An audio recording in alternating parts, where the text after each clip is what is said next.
Morning all. How are we all doing? So I'm late this morning. I forgot to schedule the stream. Well, actually, I didn't forget to schedule the stream. I scheduled the stream, but I scheduled it for the 28th of January. Someone told me about it, and I did actually change it. I'm sure I changed it, but I didn't hit the save button. So yeah, that's why that wasn't there. It's there now. We're here. How's everybody doing? All good weekend? Morning, Ladder. Morning, Diamond. Morning, Franco. Morning, Nathan. Stevie. I've just closed out a little bit of oil. I had 2 trades I took on oil on Friday. I'm not 100% sure on this oil trade, so I just closed a little bit of it out this morning. I had 2 positions on. One was a half, and one was a full lot, and closed out the half basically because we're pushing down quite hard today. I like this oil. I really do like oil long at the moment, but that was, where's my drawing tools? Hang on. That was quite a big drop on Friday here.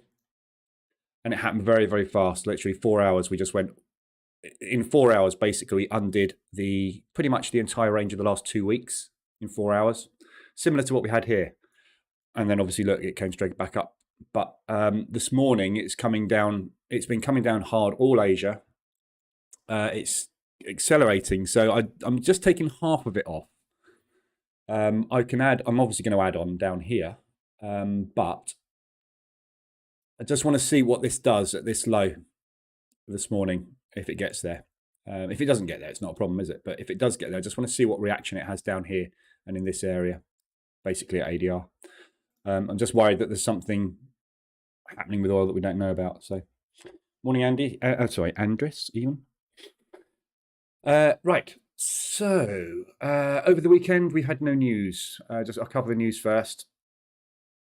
There is some news, obviously. I mean, we've had Zahawi getting fired in the UK and stuff, but Israel and Iran have started bombing each other again. But other than that, there's not really anything financial over the weekend. So nothing to look at from a weekend perspective. Morning, Freeman. It's a massive week this week, news-wise. So just watching.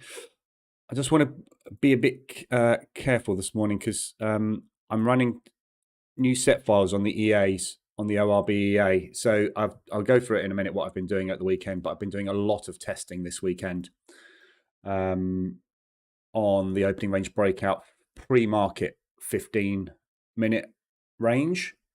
And I've decided to run that this morning. So let me just check that setting there. That's fine. That doesn't need to be on, but I'll do that anyway. So I'm running a 15-minute pre-market this morning rather than the 15-minute post-market. I'll tell you why in a minute when I've gone through the testing. When I've gone through the open just to watch it trade. I've obviously, with any of you put a new set file on an EA, it's a little bit worrying because there's a lot of settings in the EAs, and if you get one wrong, it can have quite catastrophic effects. And this is a prop firm account, so I don't want to do something really stupid on it. So I'm just keeping an eye on it. But I'll quickly cover the news. So the 15-minute opening range is going to go in 3 minutes. So I'll cover the news quickly. Massive, massive, massive week this week. So we've got GDP for the CAD tomorrow morning. Totally flat today, no news. So we're either going to get what we usually get on non-farm payroll week, and FOMC week, which is we either get a massive movement on the Monday where they muck about then on the Tuesday and reverse the whole lot on the Wednesday, or we get that, I'm not sure we really want to get in the market today, guys. Let's wait until we get the news coming out type of week. So we either get a flat Monday, Tuesday, or we get a silly Monday, Tuesday, which quite often gets reversed. So we'll see. Can't tell because it's not started. But GDP tomorrow for the CAD. Then we've got the consumer confidence for the US in the afternoon. We've got unemployment rates overnight, just before market close on Tuesday for New Zealand dollar. We've got non-farm employment change on Wednesday, 1:15 pre-market. After market, then we've got the PMIs. Then in the evening, we've got the interest rates for America and obviously the FOMC statement. Then we've got the FOMC press conference, which is going to obviously drive what's happening next. Then we've got the interest rates on Thursday for the pound at 12 o'clock. So that's going to be huge. And then 1.25 hours later, we've got the interest rates for the euro. And then we've got the ECB press conference half an hour later. Again, Lagarde is going to set out where we're going over the next quarter. And then on Friday, we've got non-farm employment. Or basically, we've got unemployment on Friday. And then just after that, we've got the PMIs. So literally today, have a little snooze because the rest of this week is just going to be mental. We've got so much news this week, and it's all like 100% high impact news. It's not just news, it's the news. So yeah, going to be a biggie. Very, very, very big week. So be ready. So just want to watch this. So this is the pre-market 15-minute is here. There we go. So I'm going long and short on the 15-minute pre-market. Idea is I want to look at a slippage. Now this is something I wanted to test, slippage, because I think this is potentially going to be a problem with these set files. So that's where I wanted to get in, and I got in 3.5 pips. So I got 3.5 pip slippage on that entry.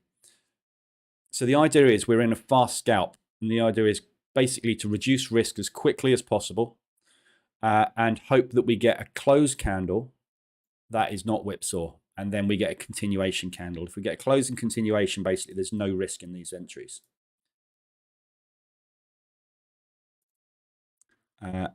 And this is basically what I want to test, the whipsawing. I just want to watch this. Obviously, we know we get whipsaws some days, but the days we don't get whipsaws, this thing will absolutely clear up.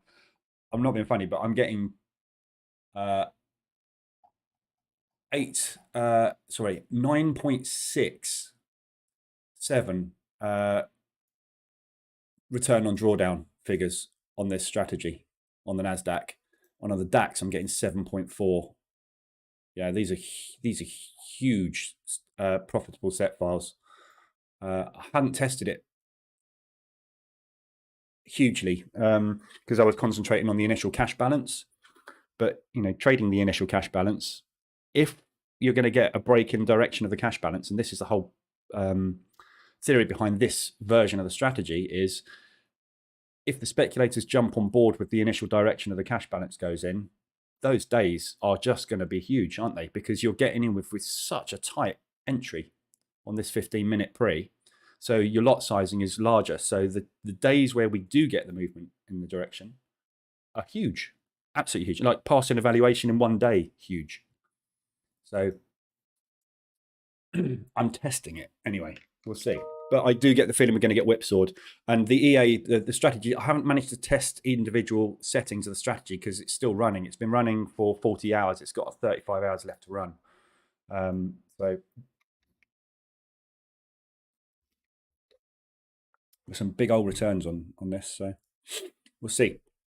But the idea is you'll probably get stopped out quite a lot on it. But the stop, as you can see, is it's working on tick at the moment. So your stop is reduced. Your risk is reduced very, very quickly when the initial break happens. But this is what I'm worried about, is getting a whipsaw candle at the open, which we know we do get a lot of. And then obviously getting a second one as the initial cash balance goes in, which is why we usually trade that range break there. But you can do both, obviously.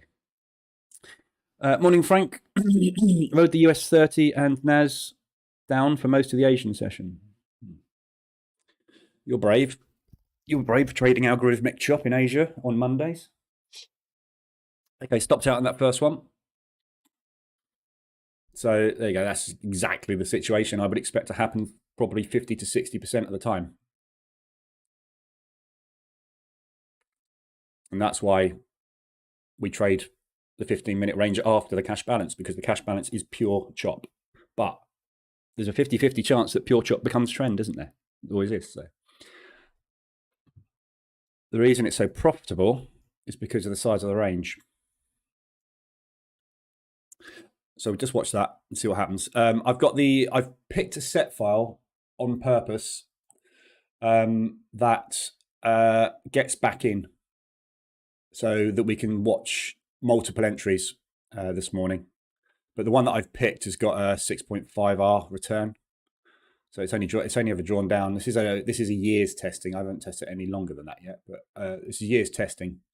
6.5 grand drawdown off and a 42k return. That's just on the DAX, obviously. The NASDAQ one that I've been running is 10k drawdown and 70k return, so it's bigger.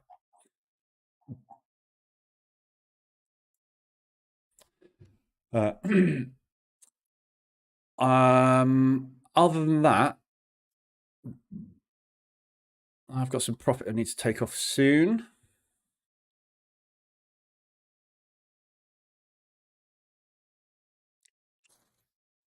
Or shall I? We'll see. So yeah, so that's obviously 200 of that is that ORB. Oh, wrong one.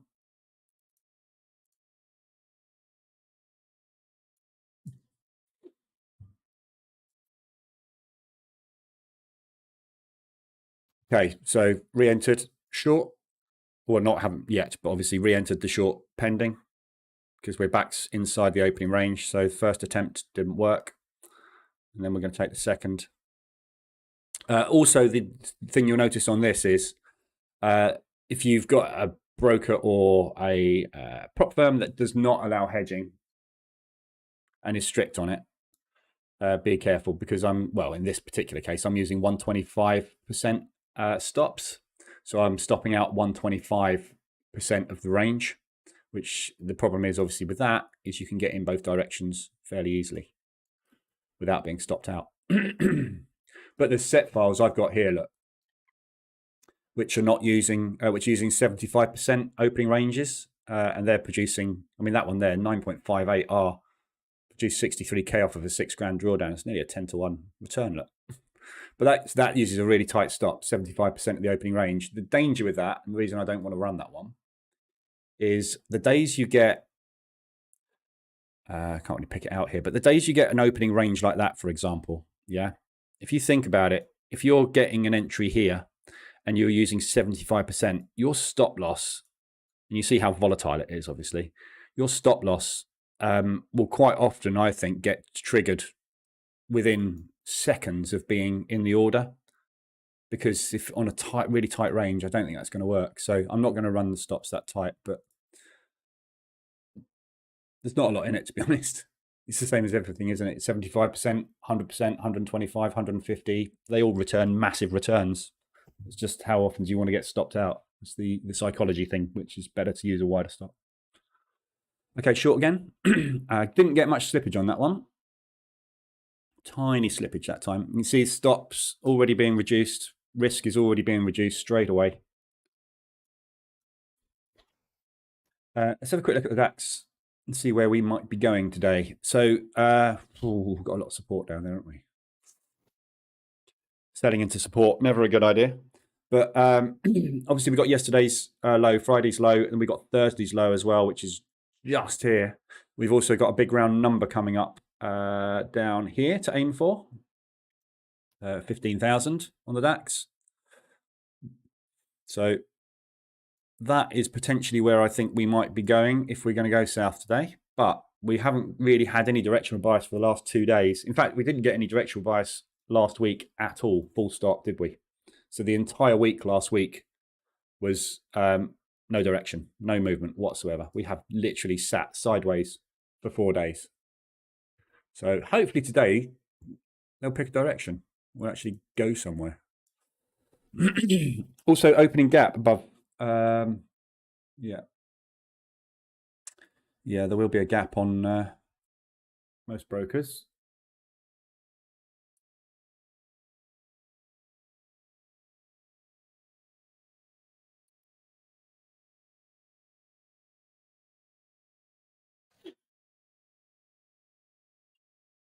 So there's no news today. So we know we're not waiting for news today, at least. So that's good.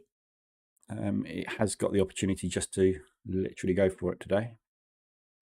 Overall DAX, I think we do need a rest though. We still haven't done a real profit take on this 12-day run that we had, have we? US indices Still bullish on Friday. Another big day. Only just though on the Dow. Look, Dow's putting in a 3-bar reversal at the moment. Potentially, if we close like that, big bear signal. S&P bullish. FTSE's flagging at the moment as well.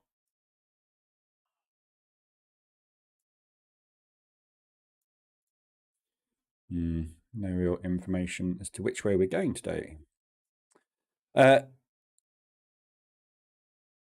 So there's your 5-minute open. Your 10-minute opening range is just about to go in. So if you're trading the 5, you're an inside bar. If you're trading the 10, you're still an inside bar.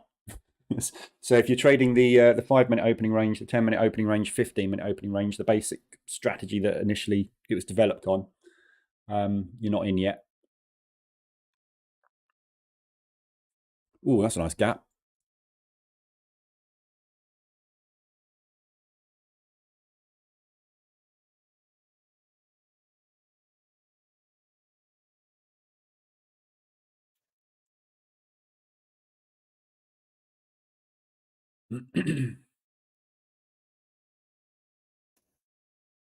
We'll go through COT in a minute as well. There's been some changes to COT this week, which have actually changed the buyer scorecard a fair bit, actually.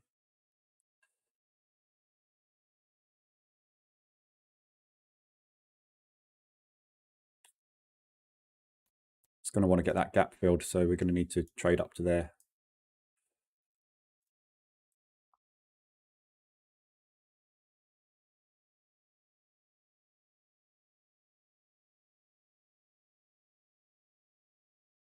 Okay, so we're looking pretty bullish at the moment, I would say. Lots of wicks.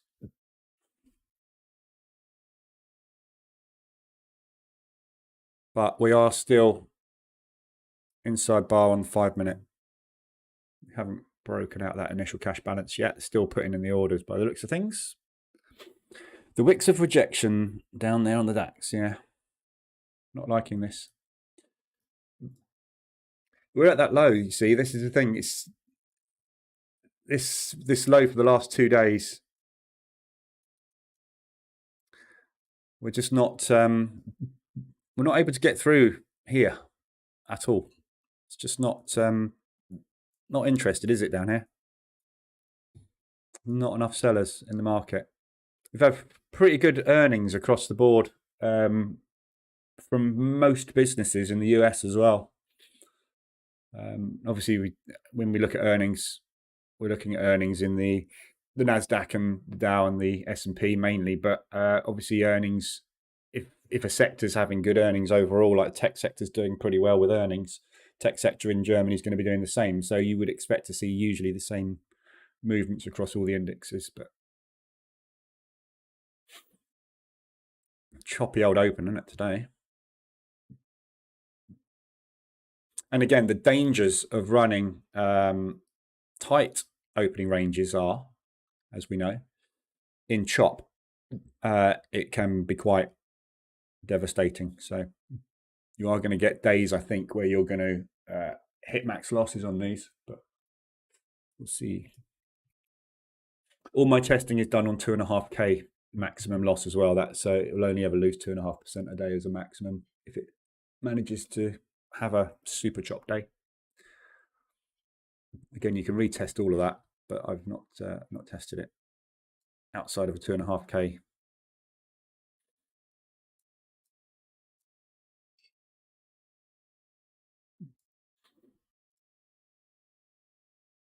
There we go. Pop out the bottom there. So now risk-free trade. Okay, we've just run that low.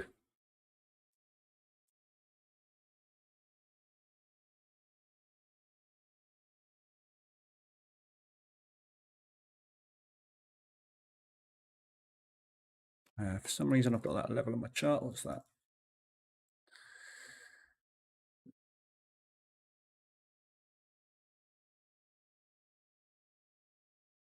I don't know what that is. It's sort of resistance there. but support there rather, but that's more I'd be interested in, which is what we've just broken. So that level there is obviously that high.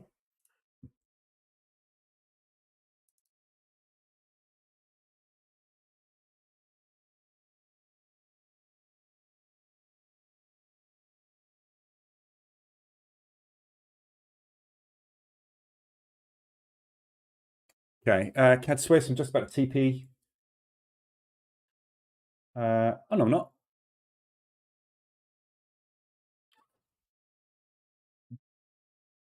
Why did I move my? Oh yeah, I moved my TP on that. So I had a TP initially sitting at this point here on the CAD Swiss. We moved down there this morning. Obviously, with the spread at the open, they didn't take me out. Obviously, they didn't honor my TP. That'd be stupid. It's a broker. So it pushed back up again. And as we started to come down in Asia, when I woke up this morning, I looked at it and we were back down here again. So I decided instead, because this is already double bottomed, that if we hit this level again today, I don't think we're going to bounce. I think we're probably going to crash through it. So if we're going to crash through it, the next place we're going to is the low of Friday. So I decided to move my TP down to there, because if this level does break today, there's nothing but clear air until we get down here. So it makes sense to take, I think that's $700 or something, $600 instead of taking 300. So I'm going to let that run.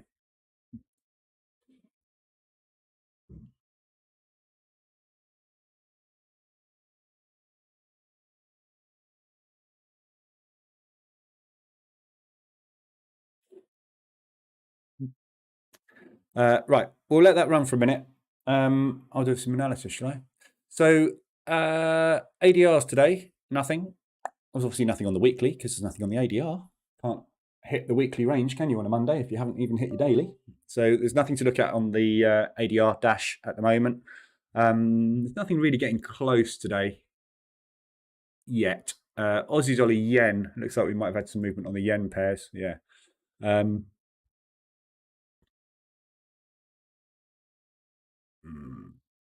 Nothing much getting close really. So I'd say Aussie yen's probably the closest ADR we've got at the moment, but nothing there.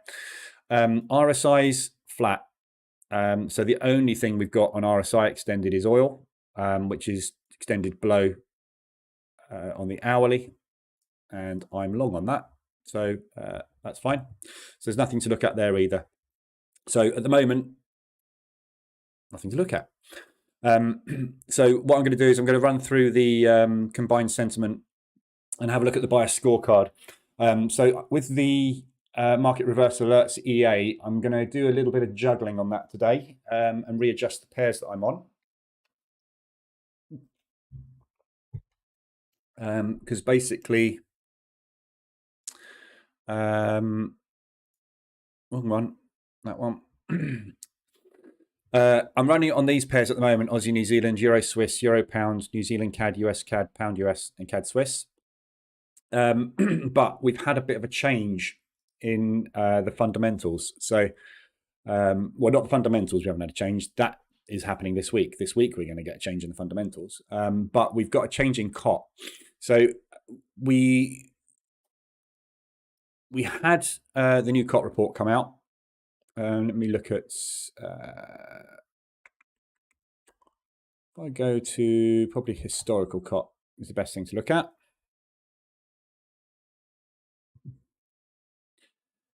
Morning, Sega. Franco, your quick calendar review scared me. What? What, this one? You should be scared. If you're not scared of this week. If you're putting any kind of risk on the table on a week like this, it's scary. Believe me, there's nothing you can do about it. It's good though. Just think, don't be scared by the calendar. Be infused by it.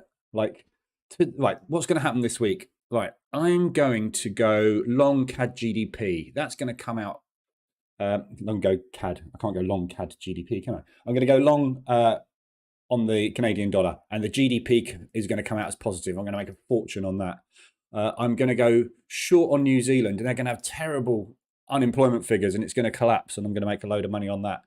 I'm long on the US dollar already, and they're going to come out, and they're not going to go 4.75. They're going to go 5, and that's going to fly. That's the way you've got to think about it, because you've got no control over what happens. So you just got to go, ugh. And you've got to guess, because every time there's a news event, there's a 50-50 shot of it going your way or not, and that's literally all there is. Even if it comes out as expected, you've no idea which way the thing's going to go. So it is scary. If you've got positions on it, it's scary, especially if you're in any kind of decent amount of drawdown when you've got interest rates coming out. We got the three largest interest rates in the world: the US dollar, the pound, and the euro. All of them coming out in 48 hours. It's a big week. We've got unemployment figures coming out in between it all as well throughout the week. We've got two press conferences from the two largest currencies in the world. It's just a big week this week. So there's no denying it. It's going to be a fun week. It's either going to be a fun week or it's going to be I'm giving up trading week. Jaja, can you tell me what the reason behind the sudden movement up in EU? So the euro will be pumping because the DAX is dumping. So typically whatever you get movement-wise on the stock index, the currency will tend to go in the opposite direction because of the flow of money. So the DAX is measured in euros. So therefore, when the DAX goes in one way, the euro goes the other, and the same with the other indices. The NASDAQ and the Dow and the S&P, if they're all going down, the US dollar will typically be going up.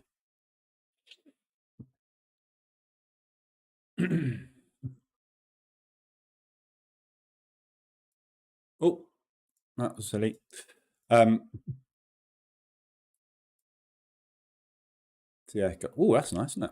Let's have a look. There might be some news as well. No. So, but I can't tell you why. No one knows why. There is no reason why. The reason it's going up, and there is only one reason it's going up, is because a load of banks and institutions are buying euro US dollar at the moment, and there's not enough people wanting to sell it at the price that they want to transact. So there's a load of people, institutions at the moment hitting the buy button here, and there's nobody here to sell to, so they have to go up. So then they can't find anybody there, so they go up. They can't find anybody there, so they go up. And they will keep doing that until they run out of orders need to execute. Yeah, so when they go and have executed all of their euro US dollar transactions for this morning, it will start to come back down again, basically.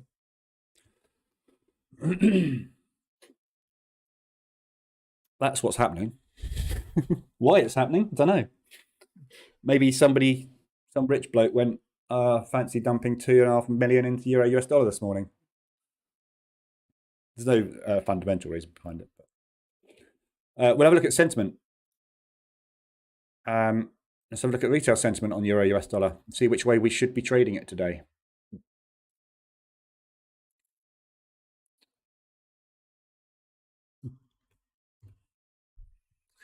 So euro US dollar, you should be longing it today because the market is short. That's why it's going up. Yeah, everybody's short. When you're short, where's your stop? If I need to execute a load of euro US dollar transactions, where do I know the money is? Where do I know the liquidity is? There. That's why it's going up, because everyone's going short. So all the liquidity is to the upside, not the downside today, at the moment.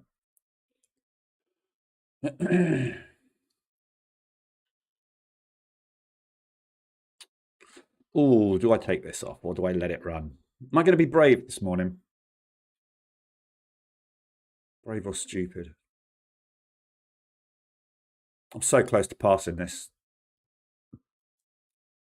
I'm going to be brave. Franco, so small positions, wide stop loss and TP. Are you talking about this OLB strategy?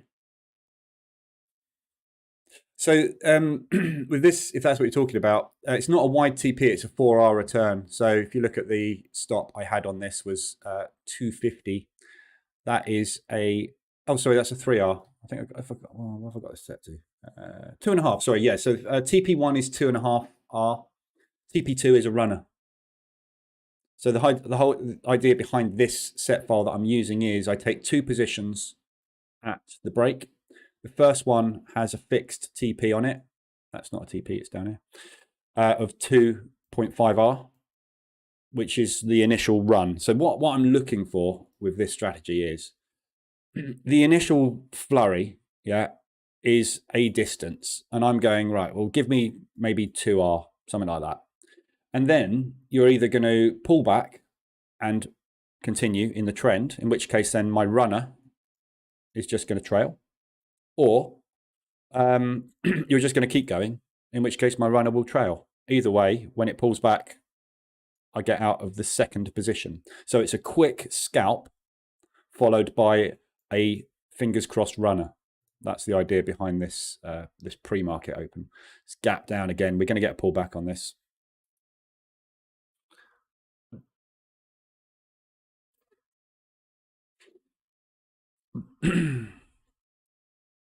Are you currently trading a prop firm account? Yeah. I'm currently trading lots of prop firm accounts. I've got 3 lives at the moment. Good. Time's good at the moment. I haven't blown one. This month. Where are we? January. Yeah, I haven't blown one this month.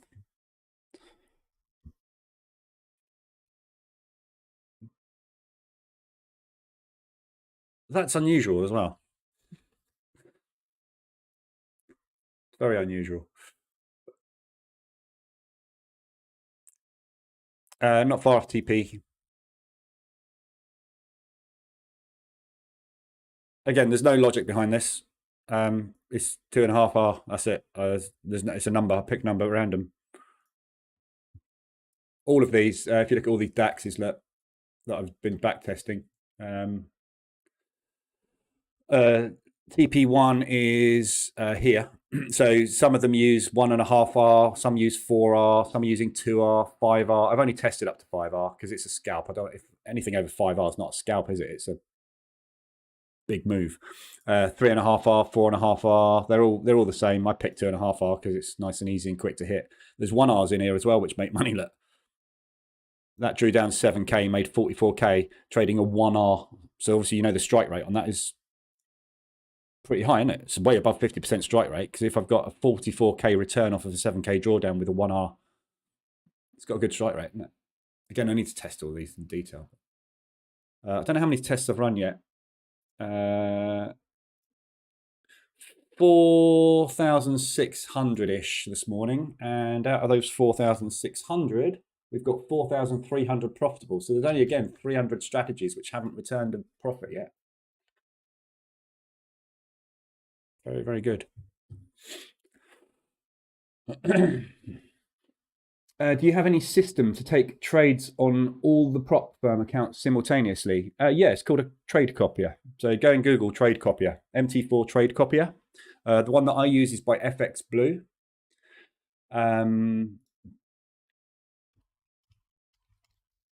This is the one I use myself across my accounts.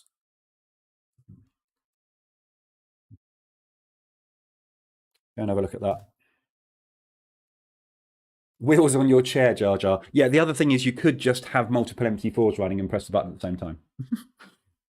Or put the EA on all of your accounts. Then you haven't got to copy anything, have you? That's what I do. I mean, I use a trade copier, but I don't use a trade copier for my prop accounts. I just stick the EA on a VPS. Look, I've got multiple. I've only got 2 VPSs now, but I used to have multiple VPSs. I've got one super powerful VPS, and I've got this one.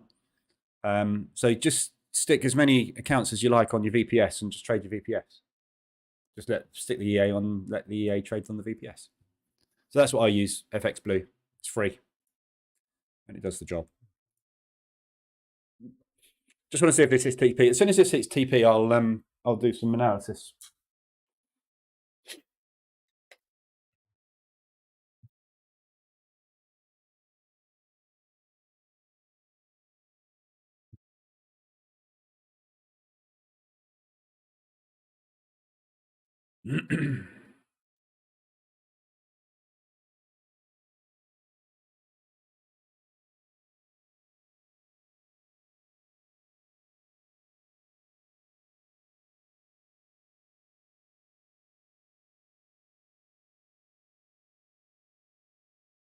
Blimey, don't often see that, do you?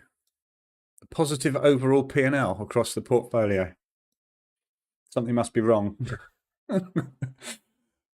I'm going to have to bank some of this, and I can't hold this. There's over 0.5% on the table, as well as the DAX trade, so I'm going to bank some of that in a minute. I'm not feeling particularly brave this morning. I hate Mondays. I hate Mondays of FOMC and non. When you got FOMC and non-farm in the same week, Mondays is so unpredictable. You've got no idea what's going to happen this week. It's just I've got money on the table. So there's a propulsion gap. That's why I think we're going to get a pullback. We got a gap down on that, and we've put it in straight after a propulsion candle. So we're going to come and retest this propulsion gap, which means I'm going to stop out on both of those. But that's it, basically done now. So the pre-15 minute, I have the EA set up to re-enter for me. But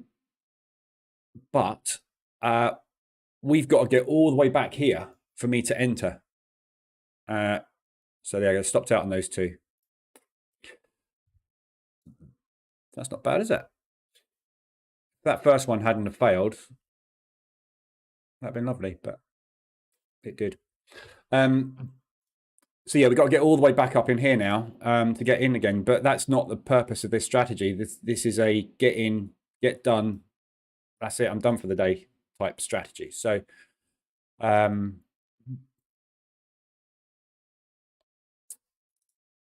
yeah. So, but it will get me back in. But this is also set up to shut. So the other thing that's different between this set file that I'm using and the other set files is. Or the other set files I have been using, is the DAX will not trade in the afternoons at all. So if it's got open trades, it will close all of its DAX trades out. So half an hour before market open in New York, and then obviously the NASDAQ takes over in New York. So the NASDAQ then starts at 16:30 or 16:15 in this case now. So right. There you go. There's a nice little opening range. If you want to get in short on this, this is where you want to be doing it. If these sellers are going to continue for the session, obviously we don't know if they are or not. This could just be a false move and we're going to go flying back the other way. And this could come crashing down. It's got a big propulsion gap to aim for as well. Yeah, certainly overrun that, haven't they? See where that goes. Right. So let's move over to what's going on with the directional bias, etc. So we'll have a look at the combined sentiment. So we'll start with COT. So let me just sort the table by date that way. There we go. So now we can see the differences basically across all the different pairs. So I'll tell you what I'm going to do. I'm also going to have a quick look at the COT so we can see it on the table as well. So this is the new COT report. The way that I'm scoring COT is on 60%, 75%, and above, really. So what we've had this week is we've had some movement, which has meant that we've got some things now sitting in the 60s and not in the 60s, which were. So what this has done is it's changed some of the +4s and the -4 scorings to now 3s. So when you look at the new directional bias scorecard, you'll see that some of the scores have changed and some of the strong buys have become buys and some of the buys have now become ranges. We've also had some newcomers in, which are now good buys, which weren't. So it's been a bit of a jiggle around. It's not a lot of change, but we are seeing some shifts. So Aussie dollar, they're still short. CAD, they're still short. Swiss franc, they've got shorter as well. Euro, still long. That's now 70% long. So there's a lot of longs. We've got everybody short on the pound. New Zealand dollar is now neutral. I would class that as a neutral now. So there's no bias either way. So we've had a really good run on the New Zealand dollar. They're starting to scale out of New Zealand now. Basically, the interest rates obviously didn't change last time. So they're assuming the New Zealand may have hit its critical inflation interest rate level. So they're scaling out of that. Yen still short. US dollar still long, and gold still long. So that's where we are with the COT report at the moment. So if we quickly look through these as to changes, you can see here US dollar yen coming down. So these are all the US dollar crosses. So US dollar yen is getting shorter and shorter. So there's a lot less longs in this now. We've got some other changes on the pound US dollar as well. Pound US dollar is, getting shorter. So they're getting shorter and shorter on the pound US dollar. So more selling pressure coming in on that one. There's a big change there on the pounds. Look, pound Swiss. There's a big drop down, and that's continued. So it's the ones, the big movements is the ones we're sort of looking for. Some divergence going in there on those two as well. But yeah, you see like here, for example, euro yen dropped quite dramatically. So there's a fair old bit of change. So if you look on a week by week basis, so that's last week and that's this week, the main changes, we've dropped sort of 5% odd there. We've jumped about 5% there. These are pretty similar. The ones which are dropping sort of, so that was neutral, that's now gone slightly bearish. But the main changes are these ones that are dropping out of 70s down into 60s. So these are changing the scores a little bit. Just see if there's anything else dramatic change-wise. Not particularly. So you can see how it's all changed there. So if you come onto the historical COT data, you can sort it by date, and then obviously you can see those changes there. The other thing to remember is when you, forget what I just showed you on the screen. That was wrong. When you change this filter, what it does is it reorders the chart. So you can see now we're over on the left-hand side is the latest. It was on the right. So you've got to be a bit careful with that page. Combined sentiment, we'll quickly cover that one. Then we'll have a look at the directional bias scorecards.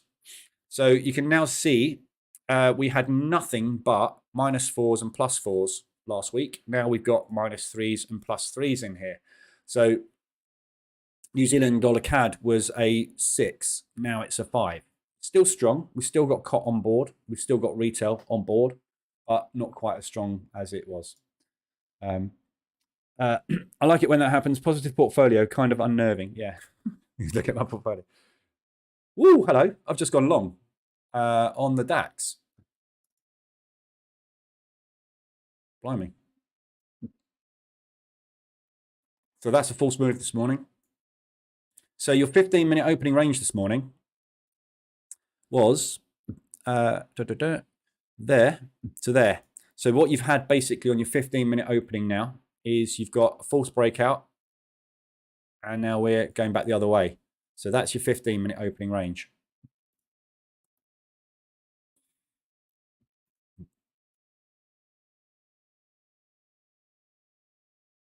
So I'm going to stop out on this one by the looks of things.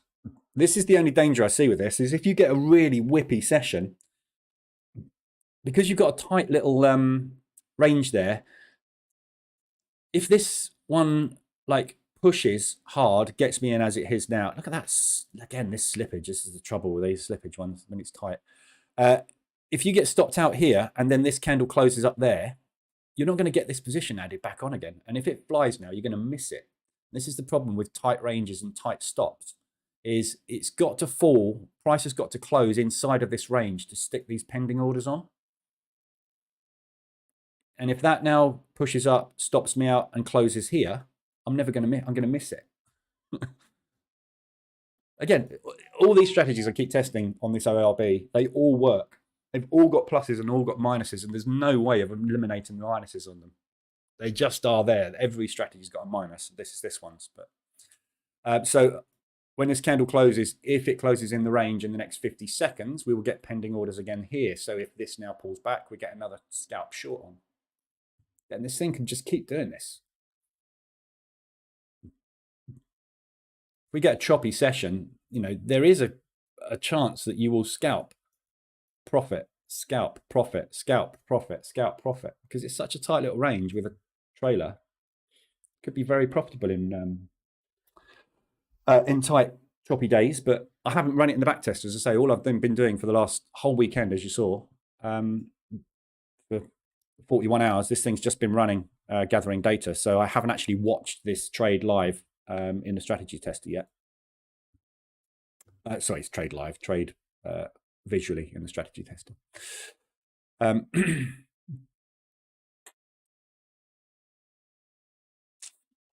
Yeah, I'm just kind of tempted to take some of this off just to put it in the bank today.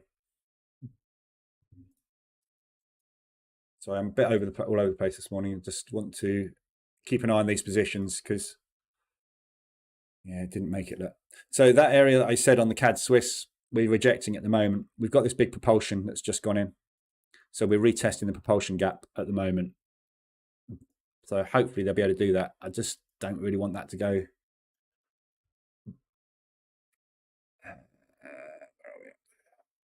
Okay.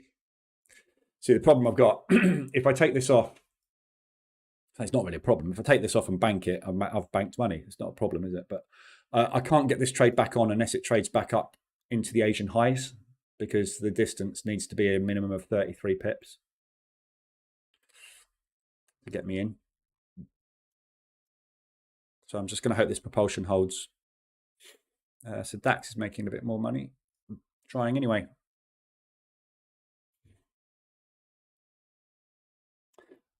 Dances with Wolves. Cheers. Do you work out? How do you cope with trading stress? Yes, every day. I spin 8 times a week. So I go to spin classes, 45-minute hit sessions, high intensity. You need to get away from the computer. You need to get away from the monitor. Have a look at gold in a sec. So sentiment-wise, combined sentiment, obviously, the top buys and sells today. There's not really any amazing sells. There's a couple of good buys. So the top buys and sells today, pound New Zealand is again the top sell at the moment, because you have COT on board and you have retail on board. Everything else from a sell perspective, in line with COT, which is these three that have got negative COT bias, they haven't got any retail. So those have got retail. The opposite side, that hasn't got any retail at all. And then you move on to just retail sentiment only, which is CAD Swiss as a short. From the buy perspective, Euro Yen and New Zealand Dollar CAD are your top buys. So we've got +3 on COT, and then we've got +2 on retail. So those going that way. We've got +4 and a +1 on the Euro Yen. That is also pretty good as well, I would say, New Zealand Dollar Swiss, because we've got COT on side and we've got retail offside on that one as well. So again, New Zealand Dollar Swiss, good buy. That's the other reason I'm interested in this Aussie Swiss and actually banking it, because I get the feeling we've got retail offside on it. So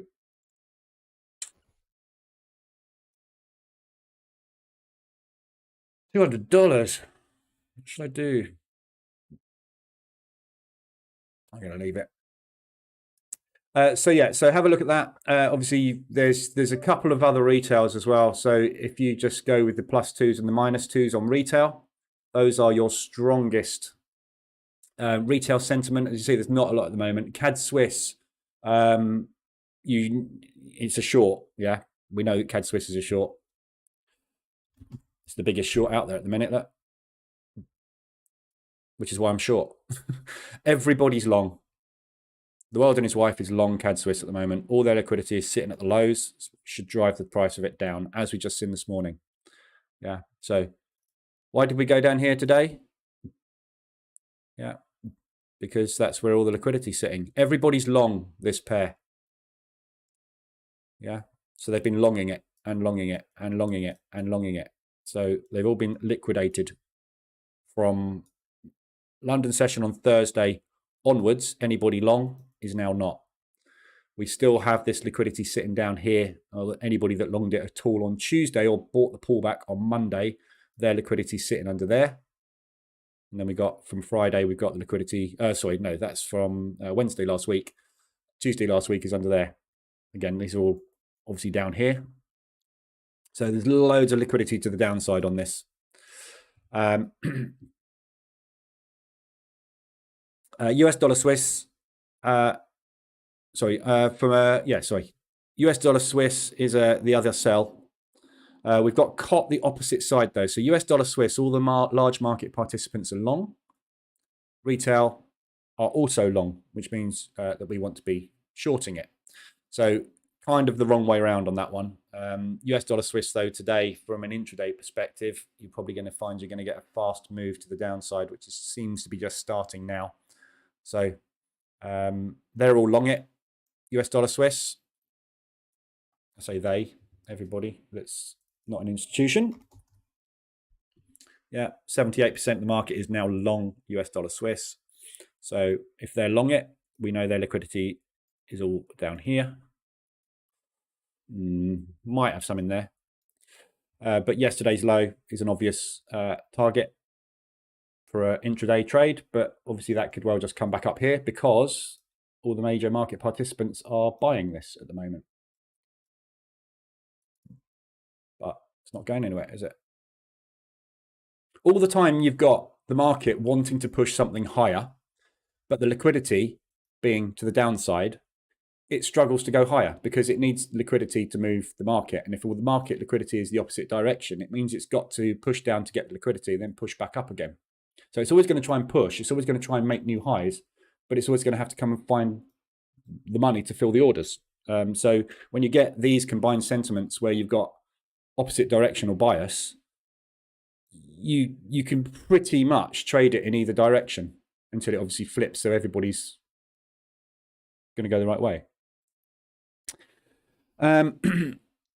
Morning, Shroud. Morning, Abdu Jakafor. I can't say your name.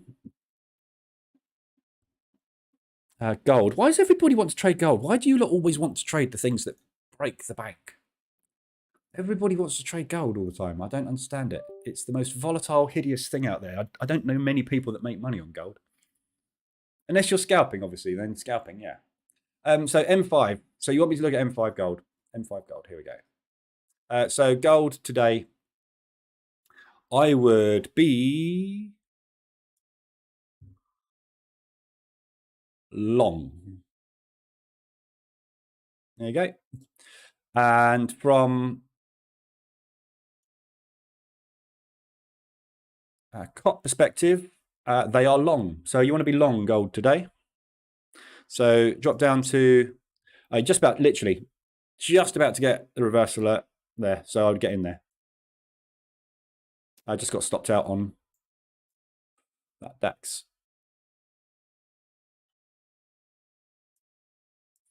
So yeah, go long. M5. RSI's extended. Take the next reverse alert long. But be aware, not so much there because the liquidity's gone there, but there's going to be liquidity sitting there. And obviously long term it's a long, so buy it. Just keep buying it.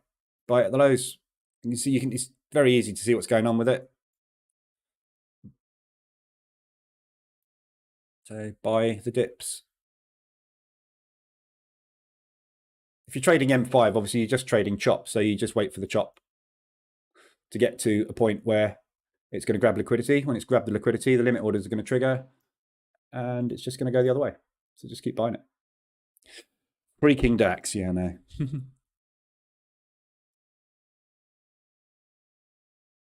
So your 15-minute opening range break is here, isn't it? So that was the 15. So obviously stopped out on the short, and now you'll be long.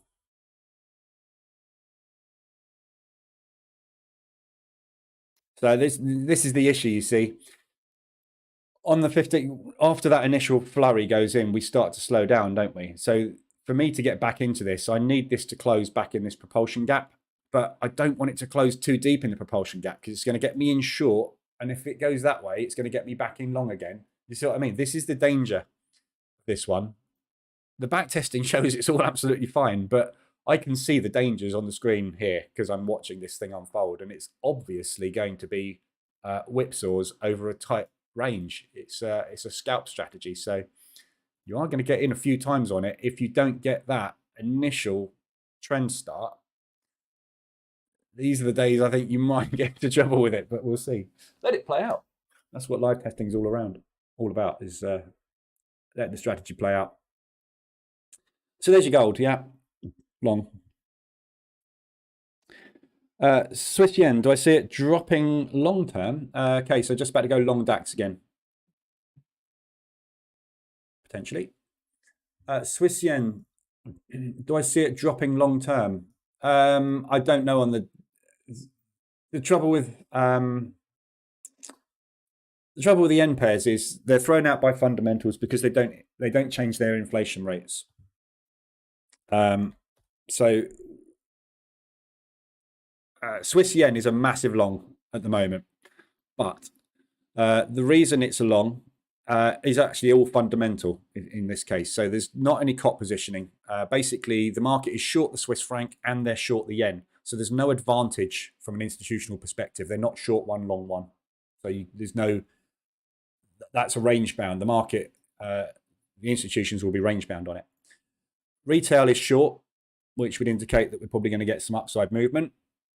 The fundamentals are on side. So from a fundamental perspective, Swiss franc is doing better on interest rates and interest rate change. These two will always be a 2. Why? Because the yen never changes its interest rates.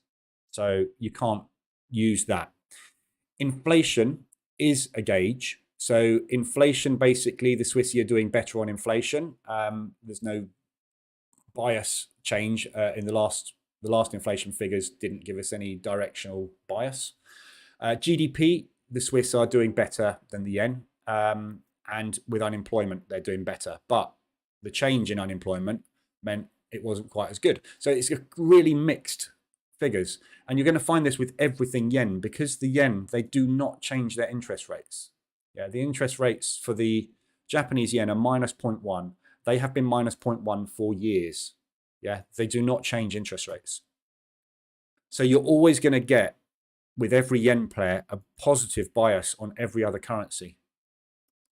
So for the yens, I would focus much more on intraday sentiment, but I would really, really like to short it. Yeah, because of the intervention. That's the only reason I want to short these, is because the Japanese consistently intervene. Whenever they see their currency getting a little bit weak, they jump on board and they pump it. So I want to be short, and they are starting to do that more often. So I want to be short the yen. Short everything against the yen, rather. So I'm long the yen. But I'm going against COT. COT is saying I should be doing the other thing, the opposite thing. So, you know, I don't know. I'm undecided on all yen pairs, which is why I'm not really trading it. The New Zealand dollar yen trade that I gave out last week is still not gone anywhere. Look, let's do it on the hourly. Yeah, so this is why I said to get in last week, and it worked. So it was a nice short, but it's pushing back up again. It's come straight back up and retested again and pushed down. You see what I mean? It's just not really got any legs in either direction at the minute. It's either, all these yens are the same. They're either mental and super fast and hugely powerful, or hugely weak, or nothing. So you literally, with any yen pair, you have to get in a direction and wait. And then when that move starts, you have to hold on and not get out, because that's the only way you make money out of the yen at the moment, is grabbing these 200 ADR moves. So it's difficult to trade. I'm not really interested in either way on it. DAX, I'm in long.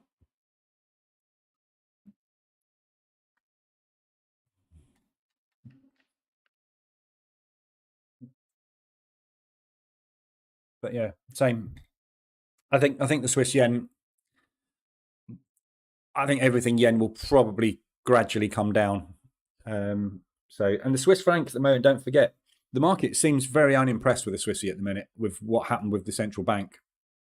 So everything is beating the Swiss franc at the moment. So the yen is going to be no different. It's going to beat the Swiss franc. Everything's pushing against the Swiss franc. Even the weak currencies like the pound are pushing against the Swiss franc. The US dollar, not quite so much. but it's it's holding its own, isn't it? We're not really flying down, are we? We're flying sideways down slightly. So anyway, so directional scorecard. We now have some differences. So looking at what I've got running on the EA, I'm running Aussie, New Zealand, Euro, Swiss. So I'm running Aussie, New Zealand short, Euro, Swiss long, Euro, pound long, New Zealand CAD long, US CAD long, pound US dollar short, and CAD Swiss short.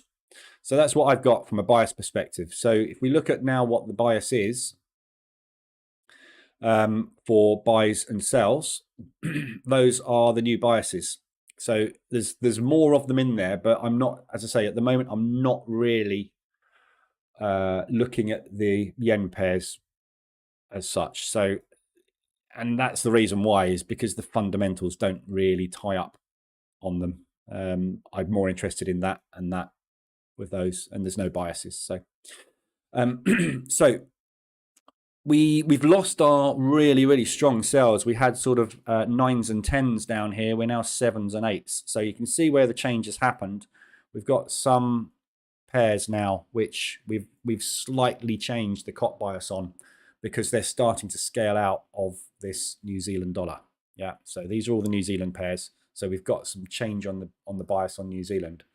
So the pound US dollar, I'm still short on that. COT still on side.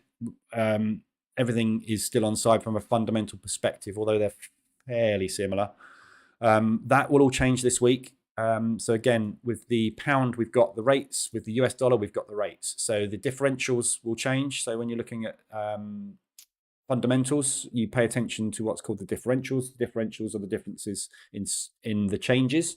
So these interest rate and sorry, not the inflation, the interest rate itself differential and the change differential on the interest rates for the US dollar, the euro, and the pound will all change this week, because we've got all the new rates coming out this week. So those ones that we've got there, we've got to kind of be careful, because we know there's going to be some changes. So right now, these are the best ones out there. So pound US dollar, I'm short on still. Pound New Zealand, still really like that. So I love the pound New Zealand from a fundamental perspective, but also the fact that we've got COT on side, although a little bit weaker than we had before. And retail is constantly longing this thing. This pound New Zealand, they just keep longing it. So just keep shorting it.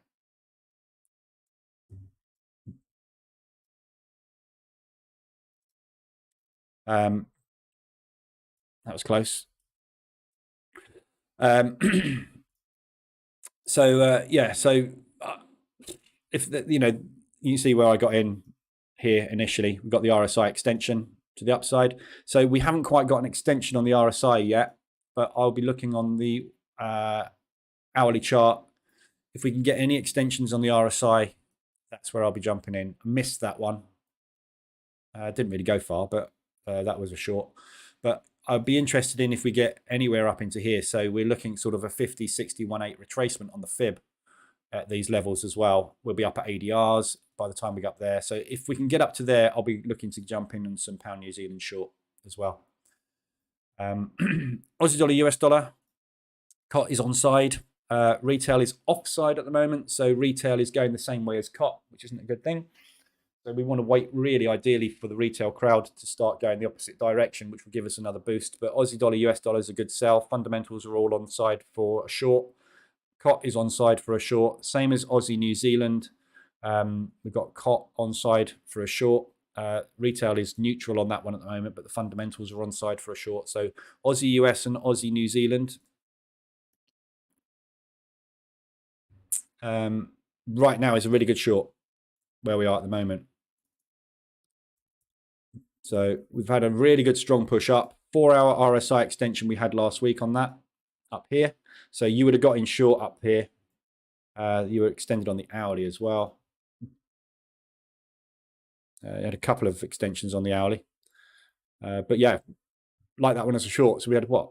That wasn't one. So 1, 2, 3, 4-day push, 4-day accumulation. So like that as a short, come back down and into here somewhere probably. So that looks good. But obviously that is assuming that we're going to do that. Again, this is all going to be driven by the US dollar this week. So we need to wait and see what happens with the rates, and what more importantly, it's the FOMC press conference that's going to really make the difference this week. We need to see what their guidance is moving forward for the next month to quarter. But yeah, I mean, down there, if you scale out,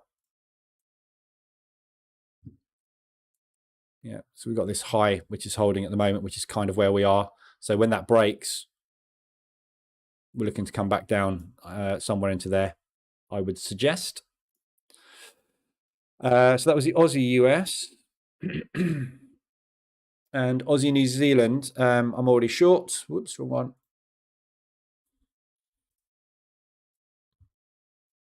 So I'm already short on this one at the moment. And I will keep getting in short on this. Just really like this as a short. I think this is the, well, I thought that was the pullback, but it's not. So we've got another leg up, market structure leg up. We had a W there. We've just had a reversal alert there, which is holding at the moment. And we've broken back down below that level. So that's good. Want to see us break here. Yeah, get out of this propulsion gap, basically. And start getting back down below the 24.72. If we can get back down there, obviously, then I think we'll start that drop. But we have got them scaling out of the New Zealand dollar. So, you know, there's less longs on this. So we could be in for a slightly deeper pullback on it. But, you know, don't know. But bias-wise, I want to be getting in short on it. So we came straight off of 50, 61.8. Somewhere up here. So there is potential upside on this for another couple of days. But if we start getting much above there, be a bit worrying, but I don't think we will. More likely, I think, to go sideways on it. But I'm short anyway at the moment on that one. So still long on the DAX. Risk being reduced. Starting to run out of legs now, isn't it? So Aussie dollar, New Zealand dollar, still a short. So we got Euro US dollar and Euro New Zealand. Again, these are fundamentals, a lot of these. So there's no COT bias if you look at these two, Euro New Zealand. So we got a +1 on COT for Euro New Zealand now. And for Euro US dollar, we've got a neutral. So there's a slight bias there. There's a slight bias there for retail. There's a negative bias there for retail. But so you can see these scores here, these pluses and minuses are going to be made up mostly by the fundamentals at the moment. So the euro, they are increasing their interest rates by 0.5%. Well, they are forecast to increase their interest rates by 0.5% on Thursday. What Lagarde comes out and says after that in the press conference is going to be what's really going to drive us. So we are expecting a 0.5 here. We're expecting a 0.5 in March, and then potentially continuations into April and May. So I don't think we'll get away with the euro getting flat on interest rates until it gets to 4%. So I think there's a good, we know there's 2.5% rises coming. Lagarde is pretty much, you know, near as damn it, put that in writing. So we know that that's going to happen, which will strengthen the euro. So there is going to be money coming into the euro. How much and how fast, obviously, is going to depend on what happens with the interest rates on the other currencies. Yeah. So the more attractive you make yourself by increasing interest rates, the more money flow comes into your country. But they will then start to slow rates down. So it's whether or not we get a sustained 0.5. If she comes out, and this is the thing I think is going to be key tomorrow, on Thursday rather, I'm pretty sure she's going to come out and say we're going 0.5 again in March. It's what we're doing from April onwards. That's what I want to know and what the market is going to be listening to, because we know the first quarter we're talking 1.5% potentially. What's happening after this? So that's really going to be the key, the press conference. And the same with the Fed. Yeah. So FOMC rate comes out at 4.75. The market's going to go, yeah, that's brilliant. Thanks. We've factored that in already. What are you doing next? This is the thing that really moves the market. So when you get these interest rate announcements, you get a woohoo or a woohoo, and then you tend to get, right, what we're doing next? Because we knew this was coming. You've told us this was coming, and you keep hinting all the time that that's going to happen. So as long as that happens, that's what we were expecting. We've made our money. Thank you very much. We've factored in an increase. We've been buying you for the last 3 months. Tick. Where are we going next? Because this is what we need to speculate on next. And that's what the press conferences do. The press conferences give you the speculative moves. So these are the key things that we're going to be watching for this week. So right now, where we are, this is the situation. Assuming that the interest rates are coming out as they are coming out, we won't see much change on the fundamentals here. But what we will see over the coming weeks, possibly, is a change in pot positioning. And obviously, we'll see retail going the wrong way, because that's what they do. So, so yeah, like those both at the moment as sells, but not strong, I don't think. I'd rather be buying the euro personally. So I'm more interested in these up here, well, more interested in that really. But so the US dollar is very weak at the moment. So when you've got something that is potentially going to be very strong against something potentially very weak, we should obviously see movement to the upside. And if you look at the euro US dollar, it's exactly what we're getting. Although the bias on here is saying it's a short, but it's not a strong short, is it? It's only a -4, and there's nothing here. And this is why we use all this in conjunction. Yeah, you can't just necessarily go with I'm only going to do this, because you've got to think about what's coming. I think that is going to go positive over the next couple of weeks, which is going to take this into kind of a range bound sort of scenario rather than a sell. So, but at the moment they are sells.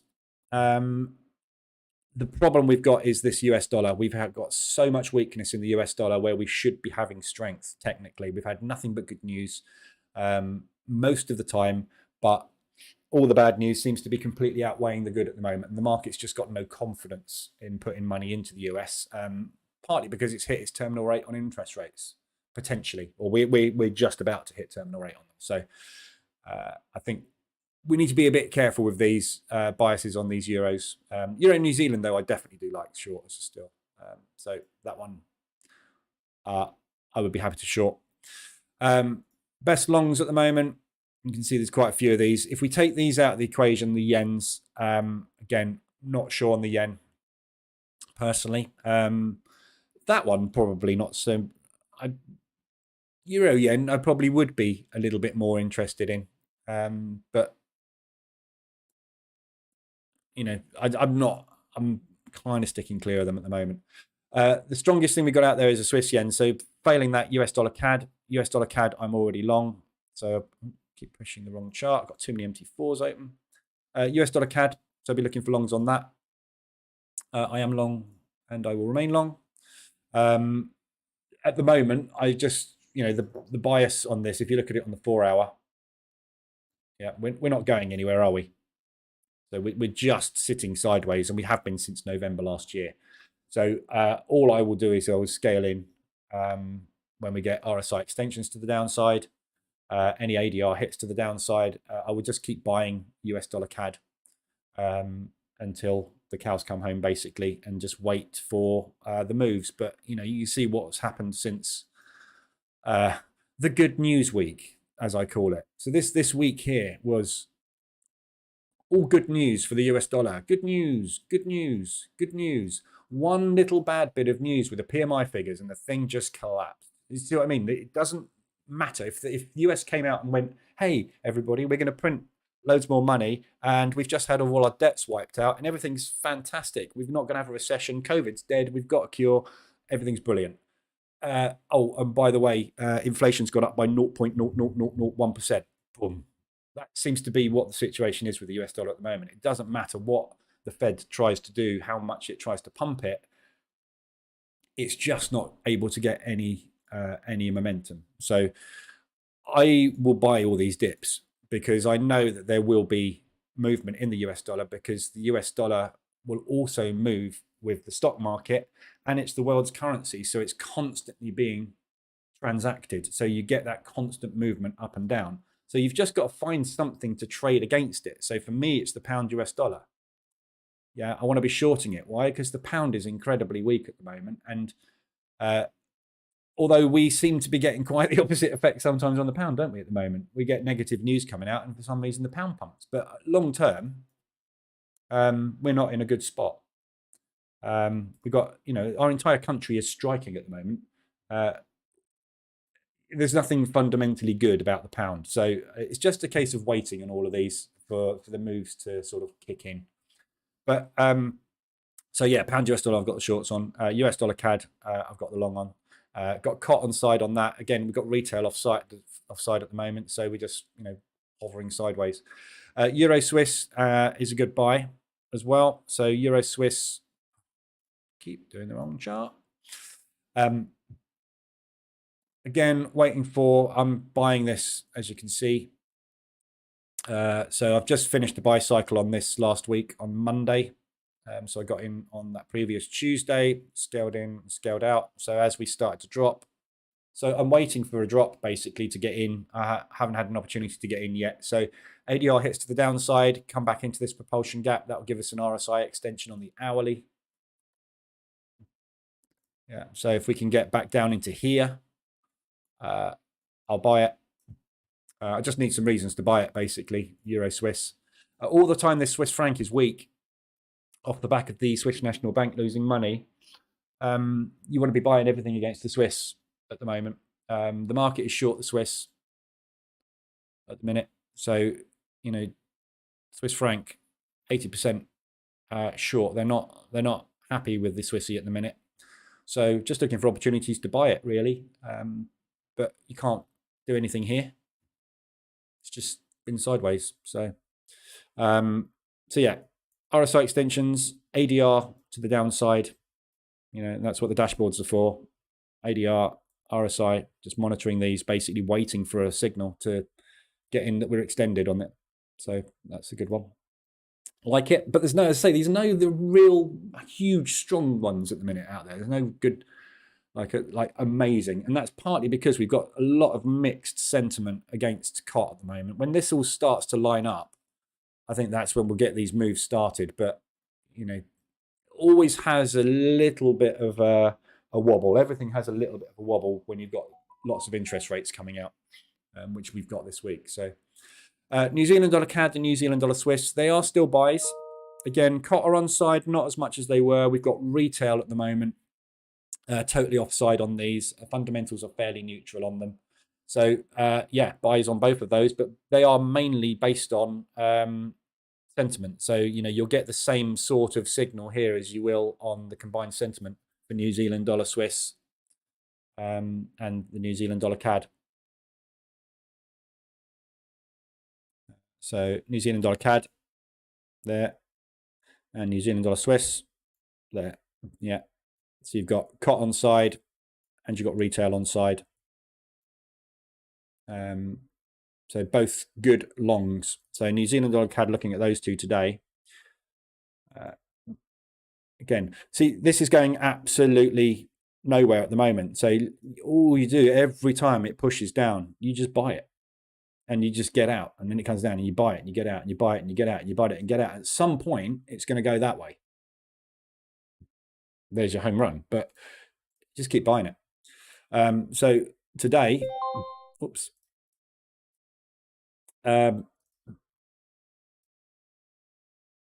If we come down to yesterday's low, look for reverse alerts down there.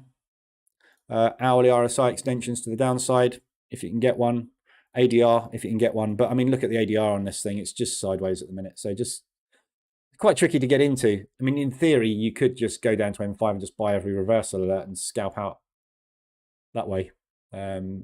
Just wait for some kind, even if you're just trading on M5 reversal alerts, at least wait for an extension. Yeah, get in on an extension so you've got a chance of something being potentially flicked back the other way. Don't just get in for the sake of getting in. M5's a bit too fast for RSI, but M15 or hourly RSI extensions are really where you want to be concentrating. New Zealand dollar Swiss, lovely propulsion gaps on the hourly. That one there, potentially, that's more of just a continuation move. We did break that high though, so it's probably buyers sitting in there as well.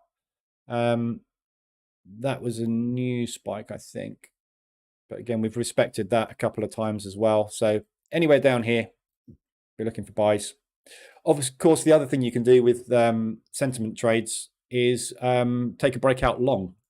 So rather than dropping down to lower timeframes and waiting for a reversal alert, so waiting for a market structure break to try and pick somewhere near the bottom, you can take a breakout of a high. Obviously, the trouble with the breakout of the high is you miss all of that. But if it's going to bounce, you know, the reason I don't like breakout trades is because usually with a breakout trade, it's very difficult on a breakout trade to place a stop. Because with a market reversal, you've got a swing. With a breakout, you've still got a swing, but look how far away it is. So if you want a 1-to-1 on a London breakout this morning, you know, you got to, you know, it's off the top of the chart where I've got to go just to get a 1-to-1 reward. So that's why I don't trade breakouts. Apart from opening range breakouts, obviously, I like opening range breakouts because it's a different strategy, isn't it? There's a different theory behind it. But so yeah, those are your buys and sells from that perspective. There's nothing much else out there at the moment to really look at because there's nothing extended.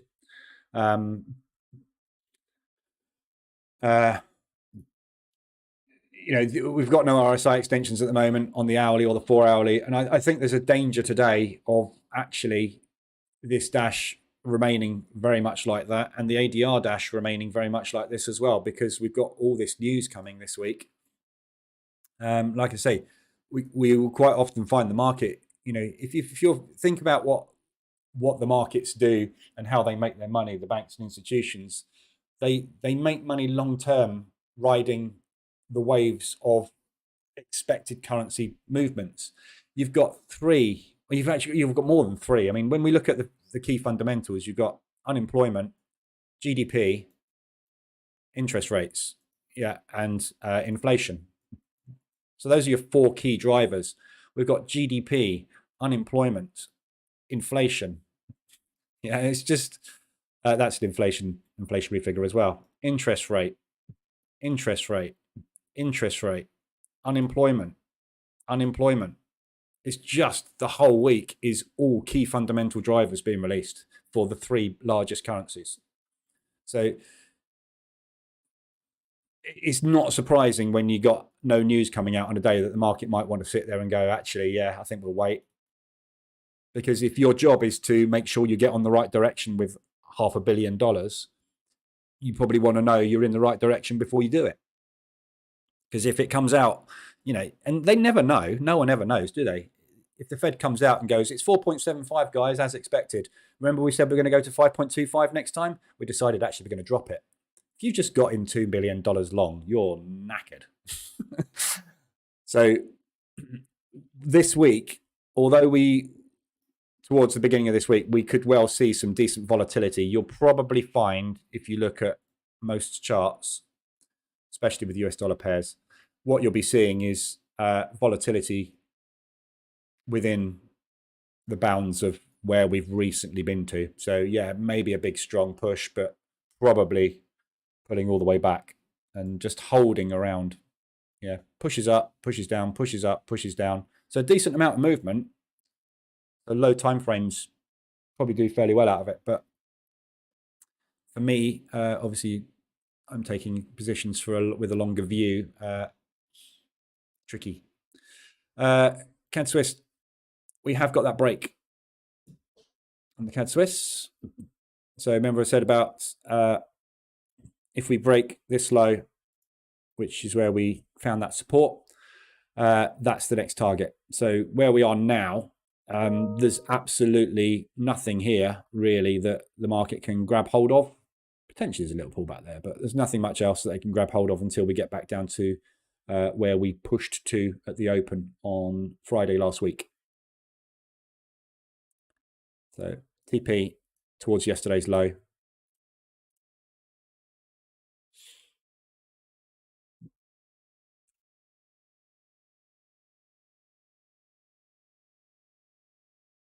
US dollar CAD, accumulation, sort of break. That candle didn't actually break, that one did. That's the one obviously we've respected multiple times, but they have just re-respected that as well.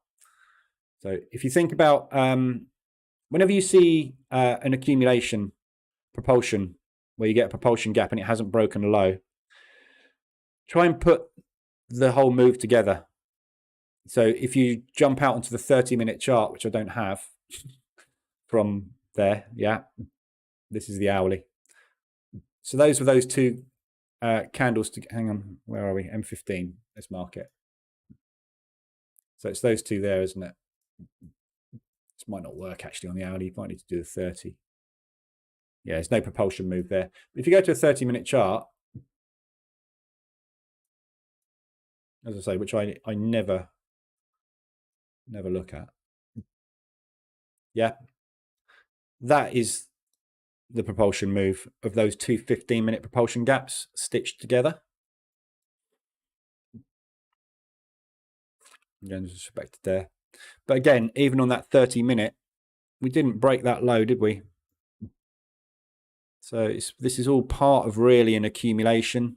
So although there was a strong movement to the downside, it wasn't strong enough to actually break the range that it was in before. So not not great, but still reacted out of it.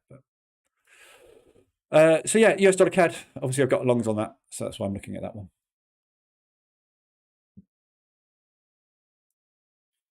Long on DAX is working, so back into break-even territory on this one. So stop, break-even, can't lose. Zero risk.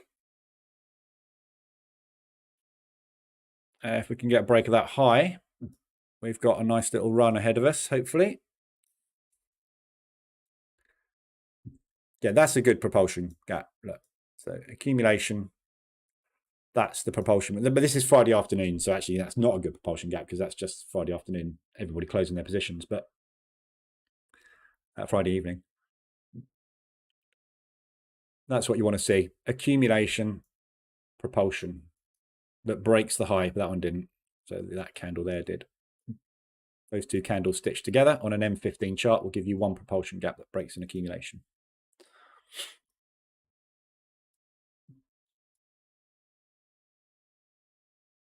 Anybody got any pairs they want to look at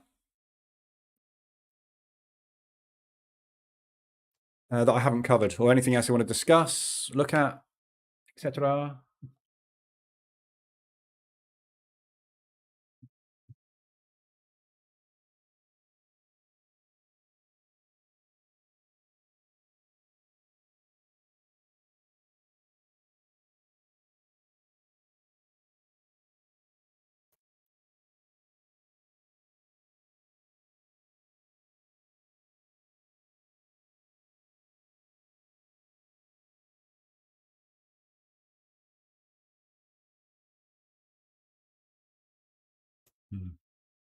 I was just looking at those people that are trading Tom Hugard's 15-minute range. That worked quite well today as well. Look. So you'd have taken a breakout long there because that's the 5, 10, 15, 5, 10, 15. So these three candles here are that second range. So you'd have been long here. Say, I mean, look the size of the range, you're actually not even in a 1-to-1, are you? But depending on how you used your stops. Not convinced about that one, to be honest. It doesn't. I couldn't get any good results with it. Any outlook on Euro odd?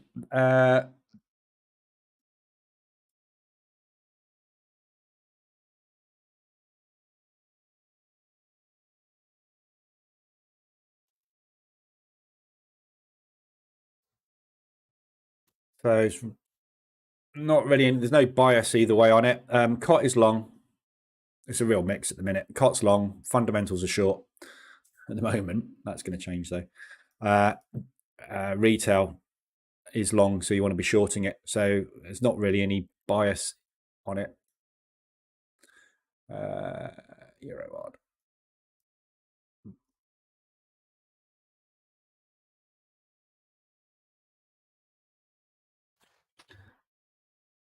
So just had a nice reversal alert on the 4-hour out of this RSI extension. So your entry, if you were going to long it, would have been here in that 3-bar reversal. Second entry. Euro's pushing up at the moment. So I was just watching the DAX. Just didn't quite stop out on that DAX. It was very close. It's not got any legs though. I mean, we're literally stuck, aren't we? We're not going anywhere. Volatile move, and now we're in sleep town. So just want to slowly grind. Yeah, I don't know on Euro odd. So the area that I drew in here, look, is held very nicely. That was an hourly, I think, wasn't it? Yeah. So, excuse me. Remember we looked at this last week. That's where your bounce was expected. So what I said when I drew that in was we were looking for a bounce out of it, which is what that just stopped out on the DAX.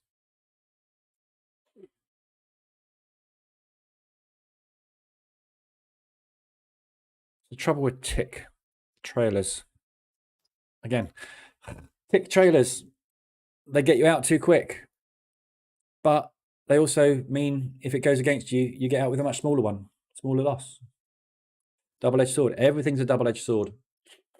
Yeah, so that Euro odd, so remember I said on the hourly, sorry, the 4-hourly extension was back here, initial one. As we came down, so we tapped into this area, bounced, came back down, took the liquidity, bounced, and now we're off. So your entry on that was this morning in Asia on the hourly, but there was entries on it on Friday. So we had a reverse alert in here. That was then invalidated because they took that liquidity, and you had a reverse alert in there. So you would have been in on it. You'd have actually been on it from the 25th in the morning on the 25th, which is here. So you would have been in on this one really in here somewhere in London. Possibly a second position. But yeah, like it long. So if you want to get into this, you're going to need to wait for a pullback. So you can drop down to M5.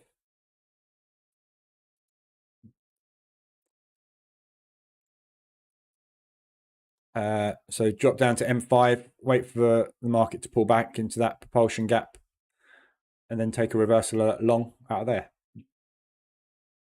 Somewhere out of that. Or fib, you know. How you get in is up to you, but whenever you're getting into anything, you want to get in on a pullback. So that's where we are at the moment. So somewhere in there is where I would wait for a reversal alert. So just wait for that pattern to give you the reversal alert. Whoops. And then, yeah, jump in, assuming it's going to continue, you know, on that bounce. So the Euro, but again, everything you do this week, everything you take today or tomorrow, think this week, yeah? Every day this week, whatever you get into has got a massive chance to go mental. in one direction or the other, or both. So you just got to be thinking, you know, if you're going to get into something like that now, think how long you're looking to hold this for. That's what you need to be thinking. I'm going to hold this, but I need to be out of this on Thursday. Because if Lagarde comes out and says something like, we believe that we've got interest rate, I can't do Lagarde's voice, first of all, because I'm a man, but if she comes out and says, we believe we've got inflation under control, and we said we were going to go 0.5%, what we're going to do is go 0.5%, and then we're going to freeze for the next 3 months to see what the impact on inflation is. Euro is going to go, because everybody's expecting a continuous rise. It's going to collapse. So that level technically means absolutely nothing. This level, you know, that's the important thing people miss with technical analysis. Yeah. There is no fundamental reason, monetary reason, any reason whatsoever for that, apart from the fact that everybody in the world is seeing it and placing limit orders there, which make it become a thing. It's a self-fulfilling prophecy. Support and resistance works because the fact that everybody sees it. If we only had charting patterns that had 24 hours of history in them, you wouldn't find support and resistance wouldn't work, because it works because people place orders there. Yeah. If Lagarde comes out and says something, that line that I've drawn there means absolutely nothing. You know, technical analysis is great when there's nothing unexpected on the horizon, or nothing potentially groundbreaking that could change it on the horizon. There is this week, every single day. It could be an apocalypse every day this week. I am short on the DAX. Oh, getting whipped today, aren't we? I don't like this. I don't want to be short on the DAX. EA says go short, go short. Who am I to argue with something that produces a 7.4R return in a year? Do what it says. I'm not in control. NASDAQ. I can look at the NASDAQ. So I don't know what you want. What do you want me to look at the NASDAQ for, Terry? Here you go. I'm looking at the NASDAQ. What do you want me to say?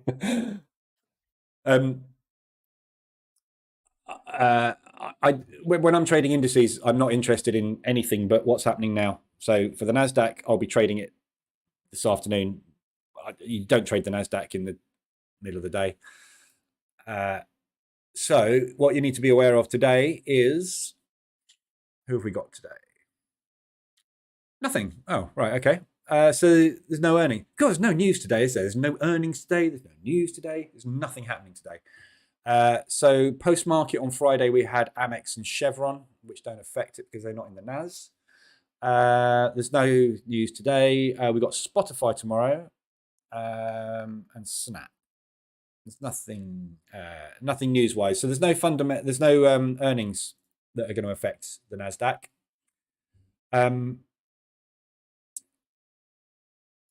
I mean, with the NAS at the moment, let me just clear this chart up. Do I want to take all my lines off now? I'm going to just clear up the NAS rather than reapply my template, because all my other support resistance will disappear. Obviously, we're still in a bear market at the moment. We've got this area that we've gone into a range on now. So this area here, we pushed down. Since we broke that level, every time we've tried to come up and break back through, we've failed.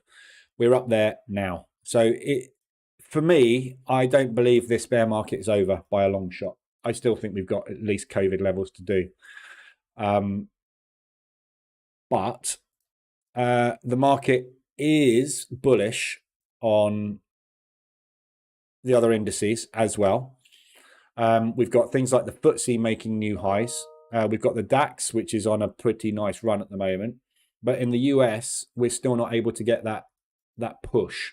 So where we got to is the ultimate high. We tested that on Friday. We're going to say the ultimate high is Oh, thanks for the follow, whoever that was. Evans. Yeah, so basically, I think this is potentially a turning point for the NASDAQ and for all the US indices. Not necessarily going to do this, but I think we're going to struggle to find buyers up here. We're extended in a bear market. The reason this is happening at the moment is because we've had fairly good earnings coming out, so we're getting some pushes. Are you off, Franco? See you later.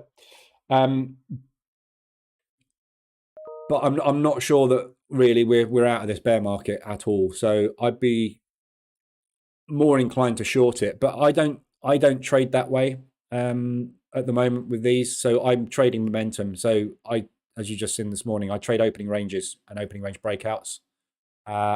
I don't care what's happened yesterday, the day before, last week. That has nothing to do with today at all. What happened yesterday has got nothing to do with the opening cash balance orders that are there today for them to execute and which way they're speculatively going to go today. Doesn't matter what happened yesterday, does it? This is today. I have no idea what's going to happen in the future, so I can't predict that. So I go with the momentum. The momentum this morning told me to go short, so I went short. It came back, told me to go long, so I went long. I stopped out because it didn't get there. I went long again because it said go long. Stopped out. Now it's saying to go short. I'm short. So from stock indices, from a long-term perspective, I don't think anyone can forecast where anything's going at the moment because every single country is screwed.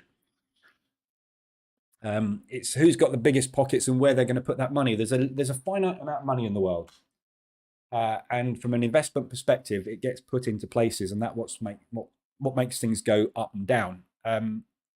No idea where they're going to put their money. Typically, we used to see it flowing into gold and things like that. It doesn't seem to happen anymore.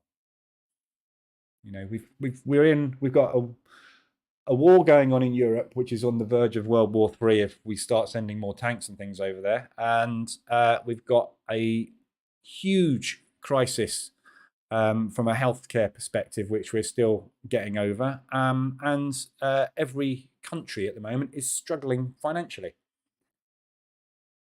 I don't think there's anybody on the planet that can see where this thing's going long term at the moment. Just about to TP on this. That's a nice move, isn't it?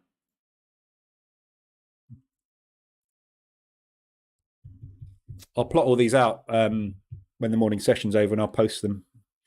Post the analysis of why it did what it did and how it worked. Have we just had some news?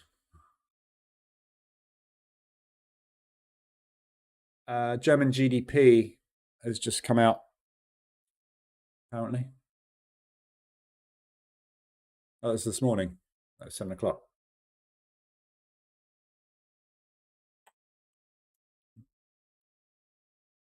So yeah, so no, depends how you're trading NASDAQ.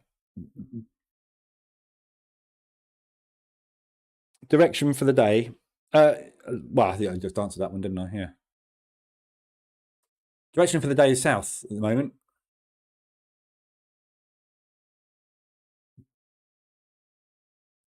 Within, if you're asking about direction for the day, that tells me that you're scalping. If you're scalping, you shouldn't have a bias.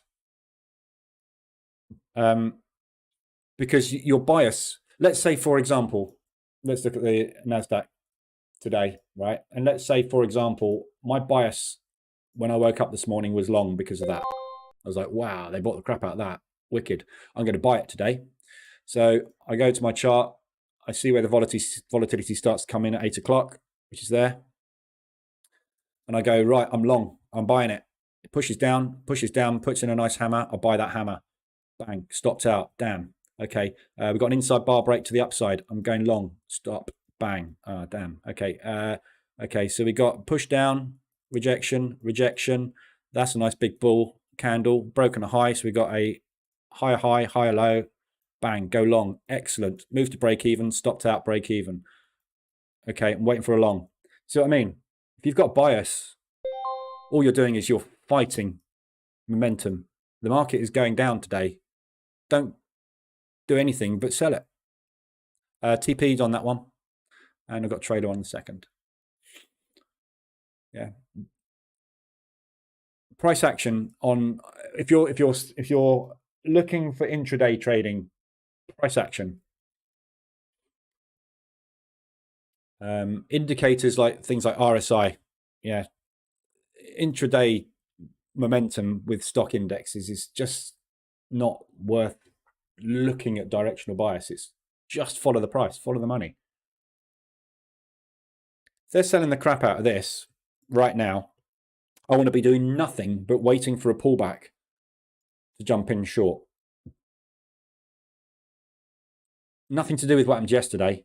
I'm looking at what's happened for the last 15 minutes. They're tanking the crap out of it. They've just taken out the liquidity there. So one of two things is happening in my brain now. It's basically a range-bound chop liquidity run day, and all they're going to do is that, in which case then I want to be buying this, and I'll have one crack at that, and if it doesn't work out, I'll give up. I'll give up trying to buy it. Or I will wait for this to push back up into this propulsion gap, which is about to form here in the next 10 seconds. You're going to see that color in a propulsion gap.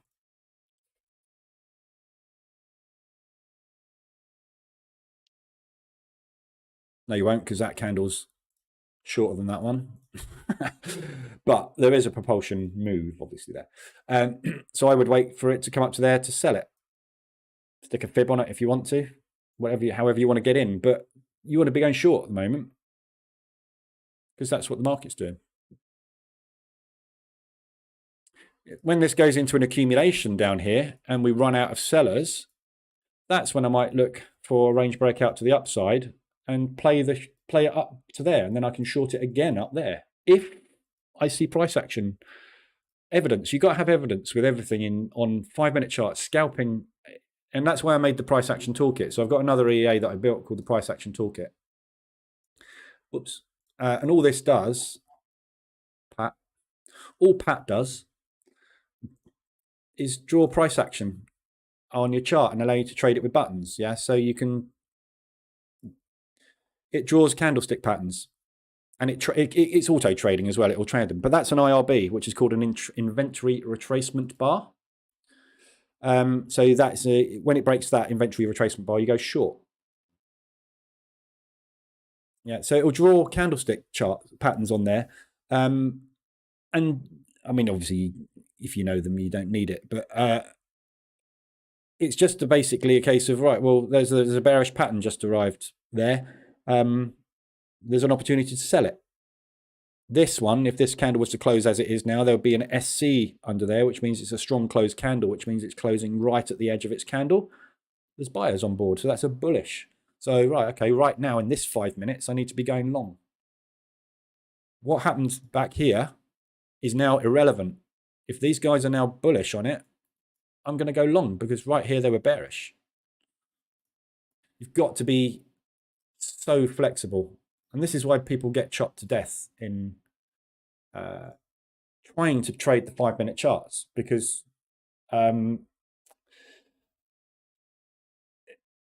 you're trading chop. And if you're going to trade chop, you need to become chop. If you're trading momentum, you need to be part of the momentum, which is why I used to use ticks. Oh, I still do if I trade futures, but I use a platform called Tick Strike, so I can hear the buyers and the sellers, because I haven't got time to watch things. You need to react. If there's a load of bullish clicks coming, bullish orders hitting the market, I want to buy it. I want to be out within 5 minutes. So you can't look at yesterday. Doesn't make any difference. Unless, I mean, I would say there are points you do want to look at yesterday. So on Friday, for example, I would have been on Friday, if we go back in time on Friday, if I wasn't trading ORB strategy, which I am, on Friday, what I would have been doing is watching that level and that level for price action. Yeah. So what I would have done on Friday is taken a short there, probably would have stopped out on it, probably break even. And I would have taken a short there on that candle. Why? Because this level here is that high there. The reason I know there's price action coming there is because I can see it. So can everyone else. So what do you think the entire universe is now doing on Friday when the price hits that level? They're waiting for sellers to come in and confirm that that is going to be a double top. So on Friday, we're all sitting there, M5, going, oh, look, there's a reversal above that level, break, short. This is why momentum's going down, because everybody that entered there is just adding on to their positions today. Does that mean it's going to come down from here? No. Just means that the current momentum intraday and intra-week is short at the moment. But where are we now? There's your Globex session on Friday. On Friday, the buyers stepped in at the Globex session. This is what this propulsion gap is. So if the buyers on Friday were right and the market is still bullish, they're going to add into their positions here and they won't let the Globex session get broken. So we should be buying here. But this is all technical analysis. It's got nothing to do with what these guys are doing right now, which is selling it. So you've got to use a combination of both, and it's not an easy thing. You just got to sit there and watch it and do it every day, and then all of a sudden you'll go, oh, well, if this does that, I will do that, as long as these guys support my theory. And every time you hit the button, you've got a 50-50 shot of that theory being supported or not. Simple as that. I'm looking long US 500. Dances. What on? Why are you looking long on it? What's telling you to go long there? All right, market opened in Frankfurt. What's telling you to go long? You've had one bullish engulfing, which made a new high and low, which you might have got a couple of pips out of, but probably broke even on. You've got a range high that failed and then broke out to the downside, and they've done nothing but sell it since it opened. Why are you looking to go long?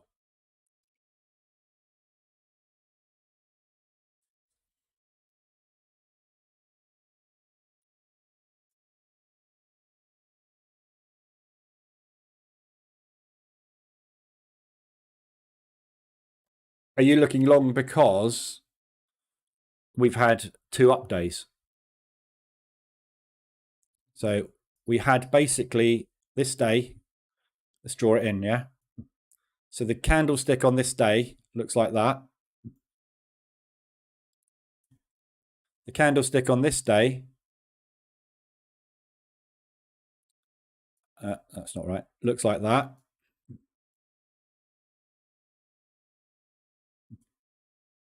Candlestick on this day,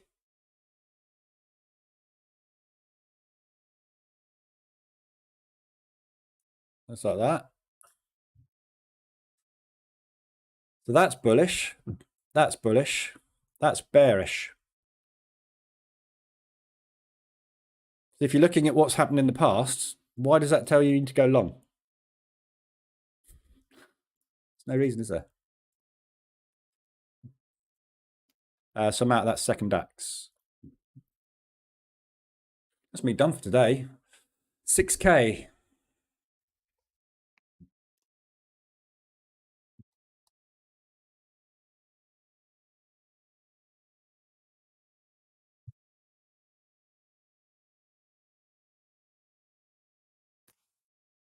CAD Swiss. So again, like CAD Swiss, I'm short this. I'm toying with the idea of exiting just because from a technical perspective, we're struggling to get out of this this double bottom at the moment. That's where I think we're probably going to find the next support. But if you, and this is why I don't watch charts on 5-minute time frames. If you look on the 5-minute time frame, right, this is telling you to get out now. This is bullish, isn't it? So we've had a nice big sell. We've had a bullish push, which rejected. We've had another bullish push, which rejected. And now we've just had a whacking great bullish engulfing going there. Yeah, in this range. So we basically hit this level and we can't get more south. Look at it on the 15-minute time frame. Absolutely no reason whatsoever to get out of this. All we've done is go down, pull back, down, and now we're sitting in an accumulation which is likely to break to the downside. No reason to get out on M15. Hourly, why would I even contemplate exiting on an hourly? There's our low, there's our high, there's our low, there's our low, there's our high. So market structure is lower highs, lower lows. It's bearish. Yeah. Hourly time frame. This is why when you're trading M5, you have to understand you are trading chop. Just because there's one big bull candle there has got absolutely nothing to do with the direction of where this is headed. It's going down.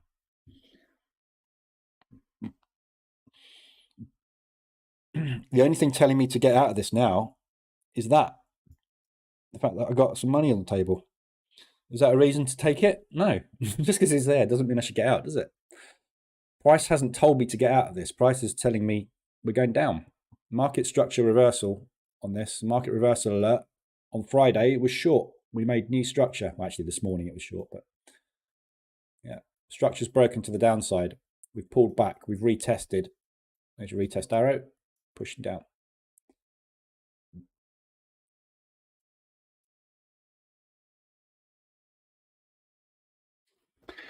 Would you like to keep some existing entries while we got massive news tomorrow? Yeah, I can't get out, can I, Kibria? These are my positions. I can't just suddenly, I can, obviously. I can close it all out and take a $600 loss, but why would I do that? Don't get out and don't stop trading because of news. I don't know where this comes. I really, honestly, don't know where this comes from. But everybody consistently says it, don't they? Can you build a filter into your EAs to filter out the news? I don't want to trade around the news. Why would you not trade around the news? What does news bring? Huge market movement and volatility. When you're a trader, what do you pray for every time you get into a trade? Right? You take a short. DAX is a good example. That DAX trader just took this morning. Look. Take a short here. Yeah, get in there, short. What do I want this thing to do now? Collapse straight out to my TP in 10 minutes and get me out and I'm done. That's exactly what you want every time you enter a trade. What causes that? Volatility. What drives volatility? News. Why would you not want to trade the one thing that could possibly fulfill the one wish every trader has, which is taking a trade and having it hit your profit target within minutes or hours? Nuts. This stuff is what makes this thing move up and down, which is why we pay attention to it so much. Don't want to not trade when there's news on. Yes, it could go against me.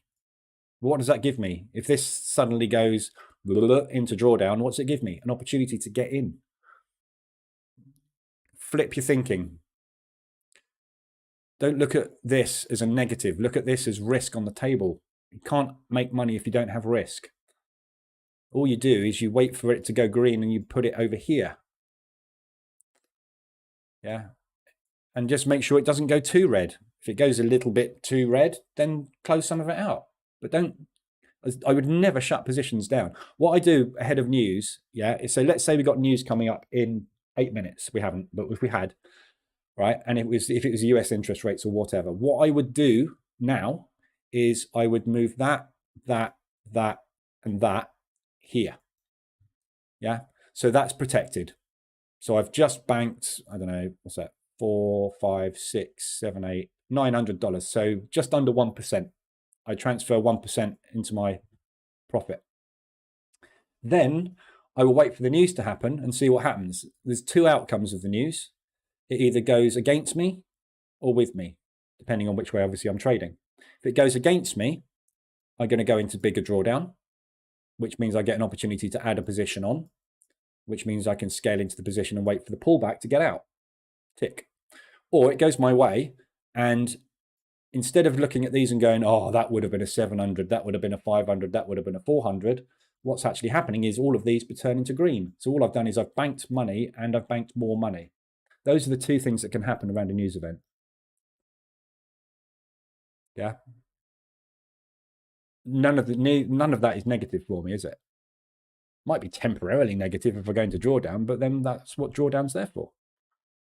Your bank account is there to be drawn down into to take risks on making money.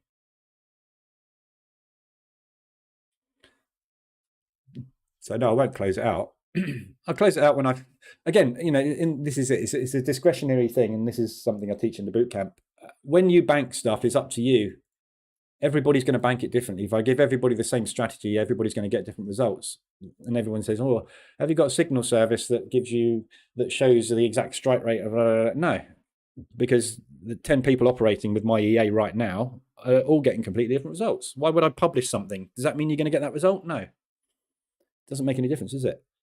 This is my result with this EA over the past year and a bit.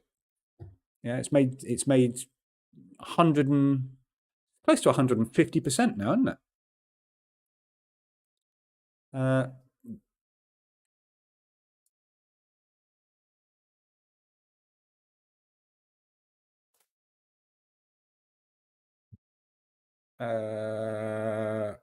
Where's your thingies gone? Signals. I don't know if signals are. Can't remember.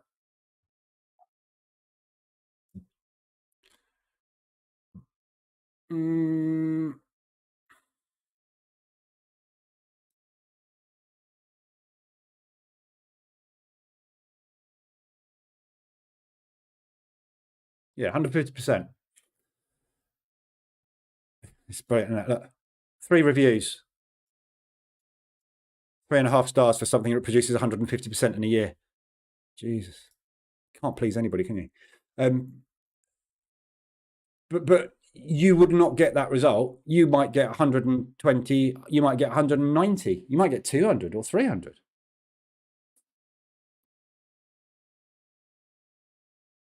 Yeah, using the same EA and the same strategy. That's that. You see, that's that. This account is running that signal. But no one's going to get the same result.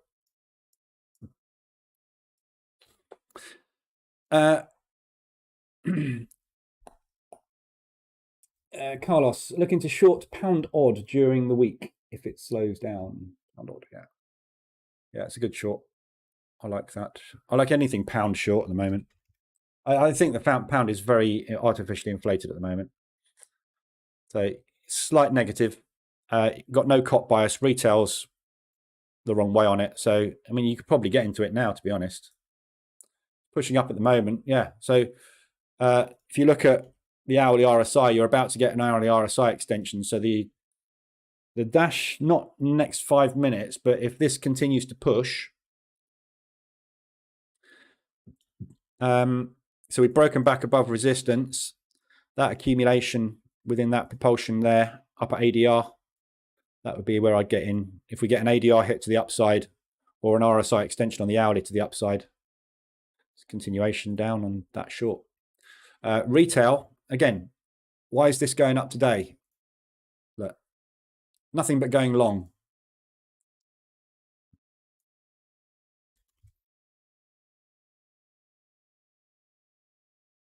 One. Pound odd. Oh, sorry, that's the wrong way around. I thought that was a minus. Did I not? Oh, yeah. Yeah, so you want to be shorting it. It's going up today. Well, actually, that's going the wrong way today. Look, pound odd. So they are 60% long on the pound odd. They're actually being right today. Look. Won't be long, though. So market's long. So underneath there, and there are tons of cash. So when they need to move this, and again, I covered this Friday, didn't I? But this will move when they need to move it, doesn't go like that because retail's the opposite direction. It goes like that when they need to find liquidity. If they've got no orders to execute on this pair at the moment, they'll just keep enticing everybody in the same direction. Everyone will keep jumping in the same direction, and then they'll come and grab this lot. Usually on a news event, funnily enough. But yeah, I like it as a short, definitely. That's where I'd be interested, though. If we can get there. If.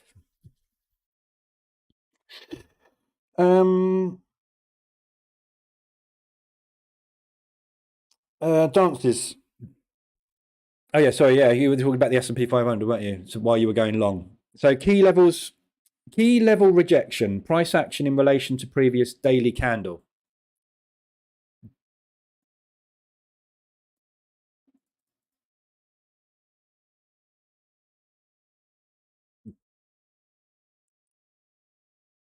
I don't understand why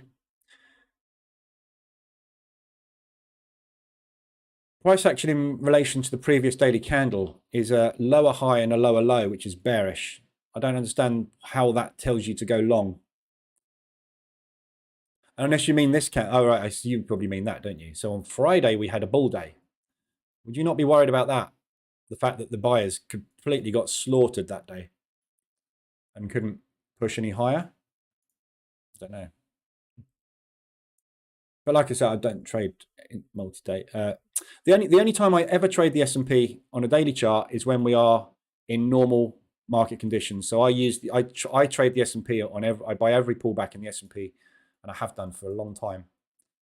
And I continue to do that until we break below the 72 moving average. Then my alarm bells start to go off, which is why I'm not doing it at the moment, because we're obviously in a bear market. But when the market's in normal conditions, that's what will happen. We just keep buying the pullbacks. Chris, I'm loving the stream. Cool. Lee, so as if you know, installed ORB demo yesterday, get the following error. Opening range, breakouts, array out of range.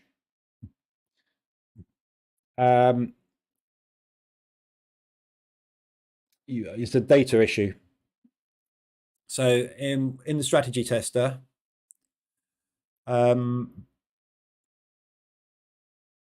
just make sure you use date and pick a recent date.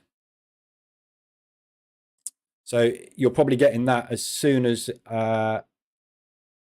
it tries to calculate basically the opening range.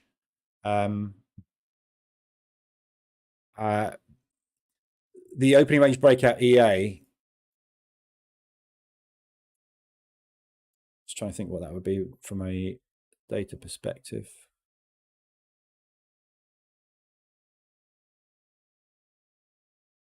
Don't know, but if ever you get that, it's most of the time it's that. So you either haven't got that checked, regardless of whether you're in MT4 or MT5, it's the same setting, use date. So always use that, and make sure you've got data for the range that you're trying to do. Basically, it's trying to use data that is not available to it. Which is why I always use tick data, because if you're using tick data, you'll never get that error because you always got the data. So try that. That'll be what it is. See if we've got any more winners in here. No. So 1.4 seems to be pretty much the max on the DAX, which is somewhere around a 7 to 8 hour return, which is pretty good.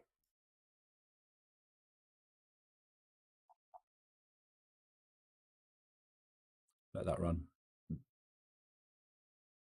32 hours, only 32 hours to go. I'll still be running that tomorrow in the live room. So DAX is coming down again off of that opening rangelet, but I didn't. So there's your pullbacks. Remember I said I'll be looking for an entry short on this. That's your first bear candle. Bit of a brave one to take, to be honest, because you're actually in an inside bar still at the minute on that. Right, that's all I've got for you this morning. So it's a bit all over the place this morning, wasn't it? But trying new things with the ORB EA. So, and it worked pretty damn well this morning, didn't it? Whipping, that appears to have worked. Yeah, cool. Yeah, it's a bit of a programming error message, that array out of range, but what it's basically, most of the time it's date driven. It can be other things, but the vast majority of the time it's always date driven. Right, I will be back this afternoon at 2:20. We'll have a look at everything, see where everything's going. Trades I've got on, obviously. I'm going to re-look at my positioning with the EA. I might, I don't know. These are all pretty good. I mean, everything I've got set up at the moment, I still like it. So I'm get out of the way. Why is that so massive? Look.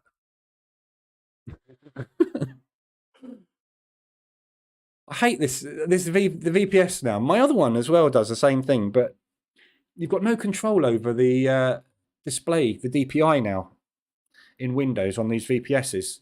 So it screws up all your readouts on your on everything basically. Go away. I'm trying to point down here. Aussie, so yeah, Aussie, New Zealand, Euro, Swiss. So I've got all these on. I think these are all still pretty good biases, but I'm going to check all these. So I'll probably do an update on this maybe this afternoon in the New York session. But things like the Euro Pound now have kind of dropped off this list completely. And I'm in the Euro Pound at the moment. I've only got the one position on. No, sorry, I've got two. Actually, I think I've got more than that on that, haven't I? Euro Pound. Oh yeah, and I've got two on that. See, that's in profit. So I might close this one out, this Euro Pound, and then I'm going to stop trading it for the moment because there's actually no bias on this anymore. If you look at it, it's stuck in the middle now, Euro Pound. It's a positive. It's still a positive. We've got a COT on side, but from a fundamental perspective, it's not great. And obviously, this is all going to change this week. So I just want to be a little careful with what I'm sort of looking at long term with the EA at the minute, because I don't want to get into something which is kind of mediocre. I want to just take the strongest and the weakest at the minute and just really, really milk those ones. Just because obviously when you're on a prop account, it's I want to make sure that I've got the best possible chance of not going into drawdown because I've got a max drawdown that I can't hit. So I just want to be super careful. Really big ADR extensions or stuff that's in line with my directional bias. So yeah, I'll try and get out of this one today. My TPs are up at last week's highs anyway, so I'll be out. If we get an ADR hit on this today, I'll be out anyway. So, and it looks like it's having a good go at yesterday's high. In fact, I might get out one of these. Oh, I don't know. I'll watch it. I might get out of yesterday's high and just shut it because so far I've had a good day. Still got $2,000 to find though, so 700 of that there, look, on the table now. Anywho, I'll be back this afternoon at 2:20. If you need anything, I'll be in the Telegram group as usual.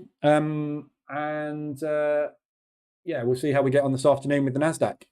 See if we can get similar sort of movements out of the pre-market open on the NASDAQ. That'd be lovely, wouldn't it? Might be able to get the target hit this afternoon. Then we'll move on to stage 2 on that one.